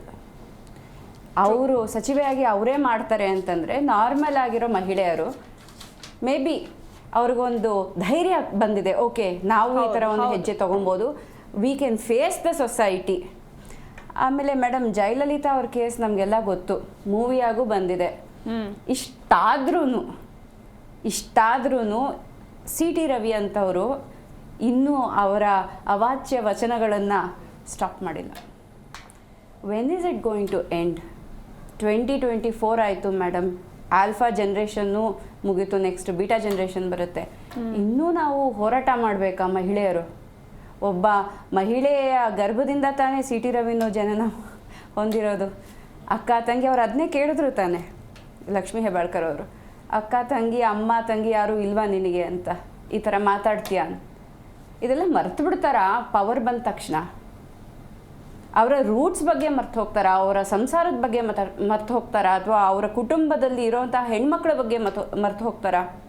ಅವ್ರಿಗೆ ಅಕಸ್ಮಾತು ಯಾರೇ ಆಗಲಿ, ಎನಿಬಡಿ, ಇಬ್ಬರು ಇಲ್ಲೂ ಇದ್ದಾರೆ ಜೆಂಟಲ್ಮೆನ್, ಇವ್ರಿಗೂ ಹೆಣ್ಮಕ್ಳು ಇರ್ತಾರೆ, ಅವ್ರ ಬಗ್ಗೆನೂ ಮರ್ತು ಹೋಗ್ತಾರಾ? ಎಸ್ ಎಸ್, ಖಂಡಿತ ಮಾತಾಡೋಣ. ಇನ್ನೂ ಸಾಕಷ್ಟು ವಿಚಾರಗಳಿದೆ ಚರ್ಚೆ ಮಾಡೋದಕ್ಕೆ. ಇಟ್ಕೋಬೇಕು ಕೇಸ್ ದಾಖಲಾದ್ಮೇಲೆ, ಅರೆಸ್ಟ್ ಆದಮೇಲೆ. ಈಗ ಈ CT ರವಿ ಕೇಸ್ನಲ್ಲಿ ಆ ರೀತಿ ನಡೀಲಿಲ್ಲ, ನೈಟ್ ಎಲ್ಲ ಸುತ್ತಾಡಿಸ್ತಾರೆ, ಇದು ಯಾಕೆ ಅನ್ನೋ ಪ್ರಶ್ನೆ ಬರುತ್ತೆ. ಸೊ ಕಾನೂನು ಕ್ರಮ ಇಲ್ಲಿ ಯಾವ ರೀತಿ ಜರುಗ್ತು ನಿನ್ನೆ ಅಂದರೆ ಕೇಸ್ ಆದಾಗಿನಿಂದ ಕೋರ್ಟ್ಗೆ ಕರ್ಕೊಂಬರೋವರೆಗೂ? ಸೊ ನೀವು ಹೇಳಿದ್ರೆ ಸರಿಯಾಗಿ ನಡೀಲಿಲ್ಲ ಅಂತ ಅಂದ್ಬಿಟ್ಟು, ಈಗ ರಾತ್ರಿಯೆಲ್ಲ ಸುತ್ತಾಡಿಸಿದ್ದು ಯಾಕೆ ಅನ್ನೋ ಪ್ರಶ್ನೆನೂ ಕೂಡ ಸಾಕಷ್ಟು ಜನ ಕೇಳ್ತಾ ಇದ್ದಾರೆ. ಸೊ ಇದಕ್ಕೆ ವಕೀಲರಾಗಿ ನೀವೇನು ಆನ್ಸರ್ ಮಾಡ್ತೀರಾ? ಒಬ್ಬ ಅಪರಾಧಿ ಅಂತ ಗೊತ್ತಾದ ತಕ್ಷಣನೇ ಅವ್ರನ್ನ ಅರೆಸ್ಟ್ ಮಾಡಿದ್ರೆ ಅವ್ರನ್ನ ಕಸ್ಟಡಿಯಲ್ಲಿ ಇಡಬೇಕು. 24 ಗಂಟೆ ಒಳಗೆ ಮ್ಯಾಜಿಸ್ಟ್ರೇಟ್ ಮುಂದೆ ಅವ್ರನ್ನ ನಿಲ್ಲಿಸಬೇಕು. ಆದರೆ CT ರವಿ ಅವರಲ್ಲಿ ಈ ರಾಜ್ಯ ಸರ್ಕಾರದ ಪ್ರಭಾವ ಇರೋದ್ರಿಂದ, ಇದನ್ನು ಯಾಕೆ ಈ ವರ್ಡ್ ಅಂತಿದ್ದೀನಿ ಅಂದರೆ, 4-5 ದಿನಗಳ ಹಿಂದೆ, ಒಂದು 5-6 ದಿನಗಳ ಹಿಂದೆ ಬೆಳಗಾವದಲ್ಲಿ ಇದೇ ಅಮಾಯಕ ಪಂಚಮಸಾಲಿ ಕಾರ್ಯಕರ್ತರು ಬರೀ ವಿಧಾನಸೌಧವರೆಗೂ ಹೋಗಿ ಒಂದು ಮನವಿ ಕೊಡ್ತೀನಿ ಅಂತಂತಾರೆ. ಮನವಿ ಕೊಡೋಕೆ ಬರೀ ವಿಧಾನಸೌಧ ಬರೋವರೆಗೂ ಅವ್ರಿಗೆ ಲಾಠಿ ಚಾರ್ಜ್ ಮಾಡಿದರು. ಅದೇ ವಿಧಾನಸೌಧ ಒಳಗಡೆ ಲಕ್ಷ್ಮೀ ಹೆಬ್ಬಾಳ್ಕರ್ ಬೆಂಬಲಿಗರು ಆ ವಿಧಾನಸೌಧದಲ್ಲಿರುವ ವಸ್ತುಗಳನ್ನು ಹಾನಿ ಮಾಡೋಕ್ಕೆ ಹೋಗ್ತಾರೆ. ಹೊಳ್ಳಿ CT ರವಿಯವ್ರಿಗೆ ಕೆಟ್ಟ ಅವಾಚ್ಯ ಶಬ್ದಗಳನ್ನು ಮಾತಾಡ್ತಾರೆ. ಆದರೆ ಇವಕ್ಕೆಲ್ಲನೂ ಲಾಠಿ ಚಾರ್ಜ್ ಇಲ್ವಾ? ಇವಕ್ಕಾದ್ರೆ ಕಾನೂನು ಇಲ್ವಾ? ಹೌದು ಹೌದು ಹೌದು ಸರ್, ಅವ್ರನ್ನ ಇದನ್ನ ಮಾಡ್ತೀನಿ ಅಂತ ಹೇಳಿದ್ರು, ಆಯ್ತಾ? ಅದೇ ಹೇಳ್ತೀನಿ, ಇವ್ರನ್ನ ಲಾಠಿ ಚಾರ್ಜ್ ಮಾಡ್ತೀನಿ ಅಂದ್ರು. ಕಾನೂನು ಆಯ್ತು, ಕಾನೂನು ಪ್ರಕಾರ ಇವ್ರನ್ನ ಕಸ್ಟಡಿಯಲ್ಲೇ ಇರಬೇಕಾಗಿತ್ತು. ಒಬ್ಬ ಅಪರಾಧಿ ಆದ್ಮೇಲೆ ಅವ್ರಿಗೆ ದೈಹಿಕವಾಗಿ ಮಾನಸಿಕವಾಗಿ ತರ ಹಿಂಸೆಯನ್ನು ಮಾಡಬಾರ್ದು ಅಂತ ಕಾನೂನೇ ಹೇಳುತ್ತೆ. ಅವ್ರಿಗೆ ಯಾರು ಹಿಂಸೆ ಅವರೇ ಮಾಡ್ಕೊಂಡಿದ್ದಾರೆ ಹಿಂಸೆನ. ಸರ್, ಅವ್ರು ನೀರು ಕೊಟ್ಟಿಲ್ಲ, ಊಟನೂ ಕೊಟ್ಟಿಲ್ಲ. ಆಯ್ತು, ಜನಪ್ರತಿನಿಧಿ ಮೇಡಮ್, ಒಬ್ಬ ಶಾಸಕರಿಗೆ ಅರೆಸ್ಟ್ ಆದ್ಮೇಲೆ ಅವ್ರಿಗೆ ಊಟ ನೀರು ಕೊಡಲ್ಲ ಅನ್ನೋದನ್ನ ನೀವು ದಯವಿಟ್ಟು ಹೇಳಿದ್ದು ನೀವು ವಕೀಲರಾಗಿ ಹೇಳ್ತಾ ಇದ್ದೀರಾ ಅಥವಾ ಬಿಜೆಪಿ ವಕ್ತಾರರಾಗಿದ್ದೀರಾ? ನಾವು ಬಿಜೆಪಿ ಅಂತೀನಿಲ್ಲ. CT ರವಿ ಅವರು ಅಲ್ಲಲ್ಲ, CT ರವಿ ಅವರು ಅಂದಿರೋದು ನಾನು ತಪ್ಪು ಅಂತ ಹೇಳ್ತಾ ಇದ್ದೀನಿ. ನಾನು ಸಮರ್ಥಿಸ್ತಾ ಇಲ್ಲ. ಇದ್ದಾಗೆ ಜೈಲಿಗೆ ಹೋಗಿದೀವಿ, ಸ್ಟೇಷನ್ಗೆ ಹೋಗಿದೀವಿ, ಎಲ್ಲದಕ್ಕೂ ಹೋಗಿದೀವಿ. ಅರೆಸ್ಟ್ ಮಾಡಿದ್ಮೇಲೆ ಎಂತವರೇ ಆಗ್ಲಿ ಮೇಡಮ್, ಅವ್ನು ಕೊಲೆ ಮಾಡಿದ ವ್ಯಕ್ತಿ ಊಟ ಕೊಡ್ಲೇಬೇಕು. ಅವ್ರು ಕೊಟ್ಟಿರೋ ಹೇಳಿಕೆನ ಮಾಧ್ಯಮದವ್ರು ಹೇಳಿದಾರೆ ಅಷ್ಟೇ. ಕೊಟ್ಟಿದ್ದಾರೆ, ಅವ್ರು ತಿಂದಿಲ್ಲ, ಅವ್ರು ದುರಂಕಾರ ತೋರಿಸಿದ್ದಾರೆ. CT ರವಿ ಅವರು ಹೇಳಿರೋದು ಕಸ್ಟಡಿಯಲ್ಲೇ ಇಡಬೇಕಾಗಿತ್ತು, ಕಸ್ಟಡಿಯಲ್ಲಿ ಅವ್ರನ್ನ ಇಟ್ಟಿಲ್ಲ. ಅದು ಯಾಕೆ ಮಾಡಿದ್ರು? ನಾನು ಹೇಳ್ತೀನಿ, ಮತ್ತೆ ಇದು ಜುಡಿಷಿಯಲ್ ಬರೋದೇ ಇಲ್ಲ. ಅಲ್ಲಿ ಹೆಂಗೆ FIR ಮಾಡ್ತಾರೆ? ಅದು FIR ಹೆಂಗ್ ಮಾಡ್ತಾರೆ? ಅದನ್ನ ಆಯ್ತು, ಅವ್ರು ನೋಟಿಸ್ ಕೊಡ್ಲಾರ್ದೇನೆ ಇದು ಮಾಡ್ತಾರೆ. ಬಟ್ ಈ ಕಾನೂನು ಕ್ರಮವಾಗಿ ಅವ್ರನ್ನ ಅರೆಸ್ಟ್ ಮಾಡ್ಬೋದಾಗಿತ್ತು. ಅವ್ರ ಕಾನೂನು ಕ್ರಮವಾಗಿ ಅವ್ರ ಮೇಲೆ ಕ್ರಮವನ್ನು ತಗೋಬೇಕಾಗಿತ್ತು. ನಾವೇನು ಇಲ್ಲಿ ಬಿಜೆಪಿ ವಕ್ತಾರಾಗಿ ಬಂದೇ ಇಲ್ಲ ಸರ್. ನಮ್ಮ ಬಿಜೆಪಿಯಲ್ಲಿ ಜವಾಬ್ದಾರಿನೂ ಇಲ್ಲ, ಕಾಂಗ್ರೆಸ್ಸೂ ನಮ್ಗೆ ಸಂಬಂಧ ಇಲ್ಲ. ಆಸ್ ಎ ಕಾನೂನುವಾಗಿ ಏನಿದೆ ಈಗ ನೀವೇ ಹೇಳಿದ್ರಿ, ಹೆಣ್ಮಕ್ಳಿಗೆ ಕಾನೂನಿದೆ ಅಂತ ಬರೇ ಬಾಯಲ್ಲಿ ಹೇಳ್ತಾ ಇದ್ದೀವಿ. ಒಬ್ಬ ಹೆಣ್ಮಕ್ಳಿಗೆ ಸುರಕ್ಷತೆ ಇಲ್ಲ, ಒಬ್ರಿಗೆ ಇದಿಲ್ಲ. ಅದು ಲಕ್ಷ್ಮೀ ಹೆಬ್ಬಾಳ್ಕರ್ ತಮ್ಮ ವಿಷಯದಲ್ಲಿ ತಗೊಂಡ್ರಲ್ವಾ ಈ ನಿರ್ಧಾರನ, ಯಾವ ನೋಟಿಸ್ ಇಲ್ಲ ಏನಿಲ್ಲ. ಅದೇ ಬೆಂಗಳೂರಲ್ಲಿ ಪಾಕಿಸ್ತಾನ ಪರವಾಗಿ ಘೋಷಣೆಗೆ ಹೋಗಿದ್ರಲ್ವಾ, ಆ ಅಪರಾಧಿಗಳನ್ನ ಊಟ ಕೂಡಿಸಿ ಮೂರ್ ಗಂಟೆವರೆಗೂ, ನಾನು ಅದೇ ಹೇಳ್ತಾ ಇದ್ರು ಹೋಗ್ತಾರಂತಲ್ಲ, ಅದು ಇದ್ದಿದ್ ಪ್ರೆಸೆಂಟ್ ಹೇಳ್ತಾ ಈಗ ನಾವು ಚರ್ಚೆ ಮಾಡ್ತಾ ಇದ್ದೀವಿ. 3 ಗಂಟೆವರೆಗೂ ಅವ್ರಿಗೆ ಇದನ್ ಮಾಡಿದ್ರು.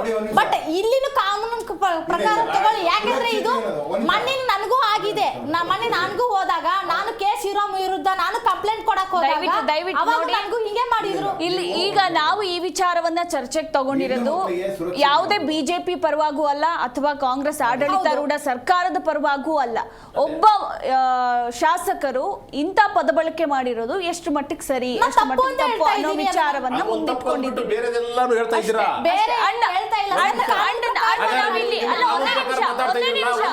ನನಗೆ ಪಾಕಿಸ್ತಾನ ಜಿಂದಾಬಾದ್ ಅನ್ನೋದು ಈ ದೇಶದ ಕಾನೂನು ಪ್ರಕಾರ ಅಪರಾಧ. ಔಟ್ ಆಫ್ ದಿ ಸಿಲೆಬಸ್ ಬೇಡ. ಒಂದು ನಿಮಿಷ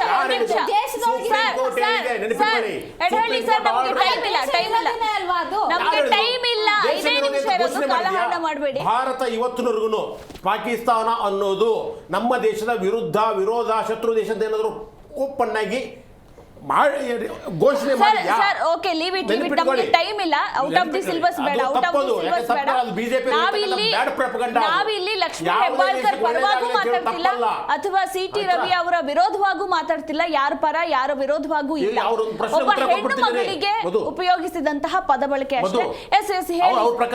ಅಲ್ಲ, ನನಗೆ ಈಗ ರಾತ್ರಿ ಎಲ್ಲ ಯಾಕೆ ಸುತ್ತಾಡ್ಸಿದ್ರು ಅನ್ನೋದಕ್ಕೆ ಹೇಳಿ ನಮ್ಗೆ ಟೈಮ್ ಇಲ್ಲ. ಅದಕ್ಕೆ ಬರ್ತೀನಿ ಇವಾಗ. ಮೊದಲನೇದಾಗಿ ಕಾನೂನು ಪ್ರಕಾರ ಅಲ್ಲಿರ್ತಕ್ಕಂಥ ಹಿರೇಬಾಗೌಡಿ ನಾವು ಅಲ್ಲೇನೆ ಕೊಡ್ಬೇಕಾಗಿತ್ತು. ಆದ್ರೆ ಅಲ್ಲಿ ಅರೆಸ್ಟ್ ಆಗಿರ್ತಕ್ಕಂಥ ವ್ಯಕ್ತಿ ಸಾಮಾನ್ಯ ಅಲ್ಲ, ಅವನು ದೊಡ್ಡ ಅಸಾಮಾನ್ಯ ರೌಡಿ ಎಲಿಮೆಂಟ್, ಅಧಿಕಾರದಲ್ಲಿ ಇರ್ತಕ್ಕಂಥವನು. ಅವ್ರ ಹಿಂದ್ಗಡೆ ಒಂದು ದೊಡ್ಡ ಪಟಾಲಮ್ಮೆ ಇದೆ. ಈ ಬಾಬಾ ಬುಡನ್ಗಿರಿಗೆ ಬೆಂಕಿ ಹಚ್ಚದಂತ ವ್ಯಕ್ತಿ ಅವರು. ಸೊ ಇಂಥ ಸಂದರ್ಭದಲ್ಲಿ ಅವರು ಇಂಥದ್ರಲ್ಲಿ ಇದ್ದಾರೆ ಅಂತ ಗೊತ್ತಾದ್ರೆ ಸಾಕು, ಅವ್ರ ಬೆಂಬಲಿಗರ ಪಡೆ ಪೊಲೀಸ್ ಸ್ಟೇಷನ್ಗೆ ದಂಗೆ ಹೇಳ್ತಾರೆ. ಇಂಥ ಸಂದರ್ಭದಲ್ಲಿ ಪೊಲೀಸರು ಏನ್ ಮಾಡ್ತಾರೆ ಅಂದ್ರೆ ತಮ್ಮ ಕಾನೂನನ್ನು ರಕ್ಷಣೆ ಮಾಡ್ಲಿಕ್ಕೆ ಅವ್ರನ್ನ ಏನ್ ಮಾಡಿದ್ರೆ ನಂದಗಡ ಪೊಲೀಸ್ ಸ್ಟೇಷನ್ ಶಿಫ್ಟ್ ಮಾಡ್ತಾರೆ. ಅಲ್ಲಿ ಶಿಫ್ಟ್ ನಂದಗಡ ಶಿಫ್ಟ್ ಮಾಡಿದ ಮೇಲೂ ಸಹಿತ ಅಲ್ಲಿ ಬಿಜೆಪಿ ನಾಯಕರು ಅಲ್ಲೇ ಹುಡ್ಕೊಂಡು ಹೋದ್ರು, ಅಲ್ಲಿ ಮೀಟಿಂಗ್ ಮಾಡಿದ್ರು. ಆಮೇಲೆ ನೀವು ಅದಕ್ಕೆ ಗಮನಿಸ್ತಾ ಹೋಗಿ, ನೀವು ಅವ್ರು ಅರೆಸ್ಟ್ ಆದಾಗೂ ಸಹಿತ ಫೋನ್ನಲ್ಲಿ ವಾಚ್ ಫೋನಲ್ಲಿ ಮಾತಾಡ್ತಾನೆ ಇದ್ರು. ಆಯ್ತಾ, ಅಲ್ಲಿ ಹೋದ್ಮೇಲೆ ಪೊಲೀಸ್ ಸ್ಟೇಷನ್ದಲ್ಲೂ ಹೋದ್ರೆ ಅಲ್ಲಿನೂ ಮಾತಾಡ್ತಾನೆ ಇದ್ರು. ಅವರು ಲಾಯರ್ಗೆ ಅವ್ರ ಬೆಂಬಲಿಗರಿಗೆ ಫೋನ್ ಮಾಡಿ ಬನ್ನಿ ಅಂತ ಕರಿತಾನೆ ಇದ್ರು. ಸೊ ಈ ರೀತಿಯಾದಂಥದ್ದು ಇದೆಯಲ್ವಾ, ಅಂದ್ರೆ ಏನು, ಬನ್ನಿ ಪೊಲೀಸ್ ಸ್ಟೇಷನ್ ಬನ್ನಿ ಅಂತ ಕರೆಸೋದಿದೆಯಲ್ಲ, ಅದನ್ನೆಲ್ಲ ಕರೆಸ್ಬಿಟ್ಟು ಅಲ್ಲಿ ದಂಗೆ ಹೇಳುವ ಒಂದು ಸಾಧ್ಯತೆಗಳು ಇದ್ದಾಗ ಪೊಲೀಸರಿಗೆ ಏನ್ ಮಾಡ್ತಾರೆ, ಆತಂಕ ಆಗುತ್ತೆ. ಅವ್ರು ಏನ್ ಮಾಡ್ತಾರೆ ಅಂತಂದ್ರೆ ಈ ರೀತಿಯಾಗಿ, ಯಾಕಂದ್ರೆ 24 ಗಂಟೆಯಲ್ಲಿ ಕೋರ್ಟಿಗೆ ಹಾಜರುಪಡಿಸಬೇಕು. 24 ಗಂಟೆ ಅವರಲ್ಲಿ ಇಟ್ಟುಕೊಳ್ಳೋದು ಅಪಾಯಕಾರಿ. ಆದ್ರಿಂದ ಅವ್ರು ಏನ್ ಮಾಡ್ತಾರೆ, ಪೊಲೀಸ್ ಜೀಪ್ ಅಲ್ಲಿ ಸುತ್ತಿ 24 ಗಂಟೆ ಆಗೋರು ಕಾಯ್ತಾರೆ. ನಾಳೆ ನೆಕ್ಸ್ಟ್ ಡೇ ಆಗಬೇಕು, ಜಡ್ಜ್ ಮುಂದೆ ಹಾಜರುಪಡಿಸಬೇಕು. ಆದ್ದರಿಂದ ಈಗ ಅರೆಸ್ಟ್ ಆಗಿರ್ತಕ್ಕಂಥ ಅವರ ಚಾರಿತ್ರ್ಯ ಎಂತದ್ದು, ಅವ್ರು ಇರ್ತಕ್ಕಂಥ ಹಿಂದೆ ಇರ್ತಕ್ಕಂಥ ಪಡೆ ಎಂತದ್ದು, ಅವ್ರು ಈ ಹಿಂದೆಗಡೆ ಯಾವತ್ತೂ ಸಹಿತ ಸಂವಿಧಾನವನ್ನು ಲೆಕ್ಕಕ್ಕೆ ಇಟ್ಕೊಂಡಿಲ್ಲ, ಕಾನೂನಿಗೆ ಅವ್ರು ಬೆಲೆನೇ ಕೊಟ್ಟಿಲ್ಲ ಇಲ್ಲಿವರೆಗೂ. ಸೊ ಇಂಥ ಸಂದರ್ಭದಲ್ಲಿ ಇವರು ಪೊಲೀಸರು ಏನ್ ಮಾಡ್ತಾರೆ, ತಮ್ಮನ್ನ ಪ್ರೊಟೆಕ್ಟ್ ಮಾಡ್ಕೋಬೇಕು ಮತ್ತು ತನ್ನ ಅಪರಾಧಿಯನ್ನು ಪ್ರೊಟೆಕ್ಟ್ ಮಾಡ್ಕೋಬೇಕಾಗುತ್ತೆ ಆರೋಪಿಯನ್ನ. ಆದ್ದರಿಂದ ಅವರನ್ನ ಒಂದು ಕಡೆಯಿಂದ ಶಿಫ್ಟ್ ಮಾಡ್ತಾ ಜಡ್ಜಿ ಮುಂದೆ ಹಾಜರುಪಡಿಸಿದ್ದಾರೆ. ಸರ್, ಕೊನೆಯದಾಗಿ ನೀವೇನು ಹೇಳಕ್ ಇಷ್ಟಪಡ್ತೀರಾ? ಅಷ್ಟೇ ಮೇಡಮ್, ಈಗ ಸರ್ ಹೇಳ್ದಂಗೆ ಒಬ್ಬ ಅಪರಾಧಿ ಅಂತ ಅರೆಸ್ಟ್ ಮಾಡ್ಕೊಂಡು ಸ್ಟೇಷನ್ಗೆ ತಂದಾದ್ಮೇಲೆ ಅವ್ರನ್ನ ಯಾವತ್ತು ಸ್ಟೇಷನಲ್ಲಿ ಇಟ್ಕೋಬೇಕು ಅಂತ ಕೆಲವು ರೂಲ್ಸು ಇಲ್ಲ. ಯಾಕೆಂದರೆ ಅವ್ರನ್ನ ಸ್ಟೇಷನಲ್ಲಿ ಇಟ್ಕೊಂಡ್ರೆ ಬೇರೆ ಬೇರೆ ರೀತಿ ಚೇಂಜ್ ಆಗ್ಬೋದು, ಅಲ್ಲೇನಾದ್ರು ವಾತಾವರಣಗಳು ಚೇಂಜ್ ಆಗ್ಬೋದು. ಹಾಗಾಗಿ ಅವ್ರನ್ನ ಏನು ಮಾಡ್ತಾರೆ ಅಂದರೆ ಬೇರೆ ಸ್ಟೇಷನ್ಗೋ, ಈಗ ಎಕ್ಸಾಂಪಲ್ಲು ನಮ್ಮ ಸಿನಿಮಾ ನಟರು ದರ್ಶನ್, ಆ ಸ್ಟೇಷನ್ ಇನ್ನೊಂದು ಸ್ಟೇಷನ್ ಆಗಿದ್ದು ಅದು ಬೇರೆ ಸ್ಟೇಷನ್ ಶಿಫ್ಟ್ ಮಾಡಿದ್ರು. ಹಾಗೆ ಯಾಕೆಂದರೆ ಒಂದು ಸ್ಟೇಷನ್ ಇಟ್ಕೊಳಕ್ಕಾಗಲ್ಲ, ಅವ್ರು ಸೇಫ್ಟಿ ನೋಡ್ಕೊತಾರೆ, ಅವ್ರು ಸೇಫ್ಟಿ ನೋಡ್ತಾರೆ, ಮತ್ತೆ ಅವ್ರ ಜಾಬ್ ನೋಡ್ಕೊಂತಾರೆ, ಮತ್ತೆ ಎಲ್ಲ ನೋಡ್ಬೇಕಾಗುತ್ತೆ. ನಾಳೆ ಏನೋ ಒಂದು 100 ಜನ ಬಂದು ಮುತ್ತಿಗೆ ಹಾಕಿದ್ರು, ಇಲ್ಲ ಸ್ಟೇಷನ್ ಒಳಗಡೆ ನುಗ್ಗಿದ್ರು, ಅಪರಾಧಿ ಮಿಸ್ ಆಯ್ತು ಅಂದ್ರೆ ಅವ್ರ ಜಾಬ್ ಹೋಗ್ತದೆ. ಆ ಉದ್ದೇಶದಿಂದ ಇವ್ರು ಏನ್ ಮಾಡ್ತಾರೆ, ಬೇರೆ ಸ್ಟೇಷನ್ಗೋ ಮತ್ತೆ ಇಲ್ಲ ಏನಾದ್ರು ಜೀಬಲ್ಲಿ ಗುಡಿಸ್ಕೊಂಡು ಬೇರೆ ರೌಂಡ್ಸ್ ಮಾಡೋದು, ಇಲ್ಲ ಬೇರೆ ರೌಂಡ್ಸ್ ಅಲ್ಲಿ ಇಟ್ಕೊಂಡು ಅವ್ರ ಸೆಕ್ಯೂರಿಟಿ ಪರ್ಮಿಷನ್ ತಗೊಂಡು ಮಾಡ್ತಾರೆ. ಅದೆಲ್ಲ ಮಾಡ್ತಾರೆ. ದರ್ಶನ್ ಅವ್ರನ್ನು ಒಂದು ಕೇಸಿಂದ ಅಲ್ಲ, ದರ್ಶನ್ ಅವರು ಆಗಿದ್ದು ಬೇರೆ ವಿಚಾರಗಳಿಗೆ ಬಿಡಿ, ಬೇರೆ ವಿಚಾರಗಳಿಗೆ. ಮ್ಯಾಜಿಸ್ಟ್ರೇಟ್ ಪರ್ಮಿಷನ್ ತಗೋಬೇಕು. ದರ್ಶನ್ ಅವ್ರನ್ನ ಸಿಟಿ ರವಿಗೆ ಹೋಲ್ಸಕ್ಕಾಗಲ್ಲ. ಅದಾಗಿ ಬೇರೆ ವಿಚಾರ. ಜನ ಇದ್ದವರು ಮಾಲ್ವಿಕಾ ಮೇಡಮ್ ನೀವೇನು ಹೇಳ್ತೀರಾ ಕೊನೆಯದಾಗಿ? ಓಕೆ ಫೈನ್ ಭೇಟಿ ಆಗ್ಬಾರ್ದು. ಹೇಳಿ ಮೇಡಮ್. ಪೊಲೀಸ್ ಸ್ಟೇಷನ್ ದಲ್ಲಿ ಗುಂಪು ಕಟ್ಕೊಂಡು ಬರೋದಲ್ಲ. ಪರ್ಮಿಷನ್ ಕೊಡ್ಲಿಲ್ಲ, ಅವ್ರು ಏನಾಗಿದೆ ಅಂತ ಓಕೆ ಮಾಲ್ವಿಕಾ ಮೇಡಮ್ ಮಾಡಿದ್ದಾರೆ, ಮುಂದೆ ಏನ್ ಮಾಡ್ಬೇಕು? ಫ್ಯಾಮಿಲೀಸ್ ಪಾಲಿಟಿಕ್ಸ್ ಬಗ್ಗೆ ನಂಬಿಕೆ ಇಟ್ಕೊಬೇಕು ಅಂತಂದ್ರೆ ಇಂಥ ಪ್ರಕರಣ ಮುಂದೆ ನಡಿಬಾರ್ದು. ಇದಕ್ಕೆ ತುಂಬಾ ಸ್ಟ್ರಾಂಗ್ ಆಗಿರೋ ಕಾನೂನು ಬರಬೇಕು. ಭೋಪಾಲ್ದಲ್ಲಿ ಯಾವ ಅವಾಚ್ಯ ಪದಗಳನ್ನು ಸದನದಲ್ಲಿ ಬಳಸಬಾರ್ದು ಅಂತ ಒಂದು ಕಾನೂನೇ ಮಾಡಿದ್ದಾರೆ. ಆರ್ಟಿಕಲ್ 105 ಇಲ್ಲೂ ಇದೆ ಮೇಡಮ್, ಬಟ್ ಇಲ್ಲೂ ಇದೆ, ಸರಿ ಮಾಡಿಲ್ಲ. They have to become very strict with it. Second, POSH ಅನ್ನೋದು ಪಾರ್ಲಿಮೆಂಟ್ ಅಲ್ಲೂ ಅನ್ವಯ ಆಗುತ್ತೆ. ಸೊ ಲಕ್ಷ್ಮಿ ಹೆಬ್ಬಾಳ್ಕರ್ ಅವರು ಏನು ಅವರು ರಿಪೋರ್ಟ್ FIR ಮಾಡಿದಾರೋ it is correct. And every woman should know that she has a right whether in the parliament or outside of the parliament. Last ಇದೊಂದು ವಿಷಯ ಇಟ್ಕೊಂಡು ನಮ್ಮ ಪಾರ್ಲಿಮೆಂಟ್ ಅಲ್ಲಿ ಕೂತ್ಕೊಂಡು ನಮ್ಮ ಟ್ಯಾಕ್ಸ್ ಪೇಯರ್ಸ್ ಮನಿ ಇಟ್ಕೊಂಡು 4-5 ದಿನ ಇದ್ರ ಬಗ್ಗೆನೇ ಮಾತಾಡುವಂಥದ್ದು ಬೇಡ. ಯಾರು ಅದನ್ನ ಕಾರ್ಯ ಮಾಡಬೇಕೋ, ಅದನ್ನ ಯಾರು ವಿಚಾರ ಮಾಡಬೇಕೋ ಅವ್ರು ಮಾಡ್ತಾರೆ. Please proceed ahead with what is most parliament ಅಲ್ಲ ಸದನದಲ್ಲಿ. ಆಮೇಲೆ ಲಾಸ್ಟ್ ಆಗಿ ಹೇಳ್ಬೇಕು ಅಂತಂದ್ರೆ ಬಸವಣ್ಣವ್ರು ಹೇಳಿದ್ರು, ತನ್ನ ಬಣ್ಣಿಸಬೇಡ ಇದರ ಹಳಿಯಲು ಬೇಡ ಅಂತ. ಇದನ್ನ ನೆನ್ಪಿಟ್ಕೊಂಡು ಆಲ್ ಪಾರ್ಲಿಮೆಂಟೇರಿಯನ್ಸ್ ಎಲ್ಲರೂ ಒಳ್ಳೆ ಭಾಷೆ ಉಪಯೋಗಿಸ್ಲಿ, ಒಳ್ಳೆ ವಿಚಾರದ ಬಗ್ಗೆ ಅವರು ಚರ್ಚೆ ಮಾಡಲಿ, ದೇಶಕ್ಕೋಸ್ಕರ ಯೋಚನೆ ಮಾಡಲಿ, ಮಹಿಳೆಯರಿಗೆ ಖಂಡಿತ ಮರ್ಯಾದೆ ಕೊಡ್ತಾ ಇರ್ಲಿ. ಎಸ್ 4 ಜನಕ್ಕೂ ಕೂಡ ಧನ್ಯವಾದಗಳು ಚರ್ಚಾ ಕಾರ್ಯಕ್ರಮದಲ್ಲಿ ಭಾಗಿಯಾಗಿದ್ದಕ್ಕೆ. Thank you so much. Yes ವೀಕ್ಷಕರೇ, ನೋಡಿದ್ರಲ್ಲ ಏನೇನು ಆಗ್ತಾ ಇದೆ ಅನ್ನೋದನ್ನ ನೀವು ಕೂಡ ನೋಡ್ತಾ ಇದ್ದೀರಾ. ಜನನಾಯಕರು, ರಾಜಕಾರಣಿಗಳು ಯಾವ್ಯಾವ ರೀತಿ ಮಾತನಾಡ್ತಾ ಇದ್ದಾರೆ, ಮುಂದಿನ ದಿನಗಳಲ್ಲಿ ಯಾರನ್ನ ಆರಿಸಬೇಕು ಅನ್ನೋದೆಲ್ಲ ನಿಮ್ಮ ಕೈಯಲ್ಲೇ ಇದೆ. ಇದಾಗಿತ್ತು ಇವತ್ತಿನ ವಿಶೇಷ ಚರ್ಚಾ ಕಾರ್ಯಕ್ರಮ. ನೋಡ್ತಾ ಇರಿ ಜೀ ಕನ್ನಡ ನ್ಯೂಸ್, ಸತ್ಯವೇ ಸುದ್ದಿಯ ಜೀವಾಳ.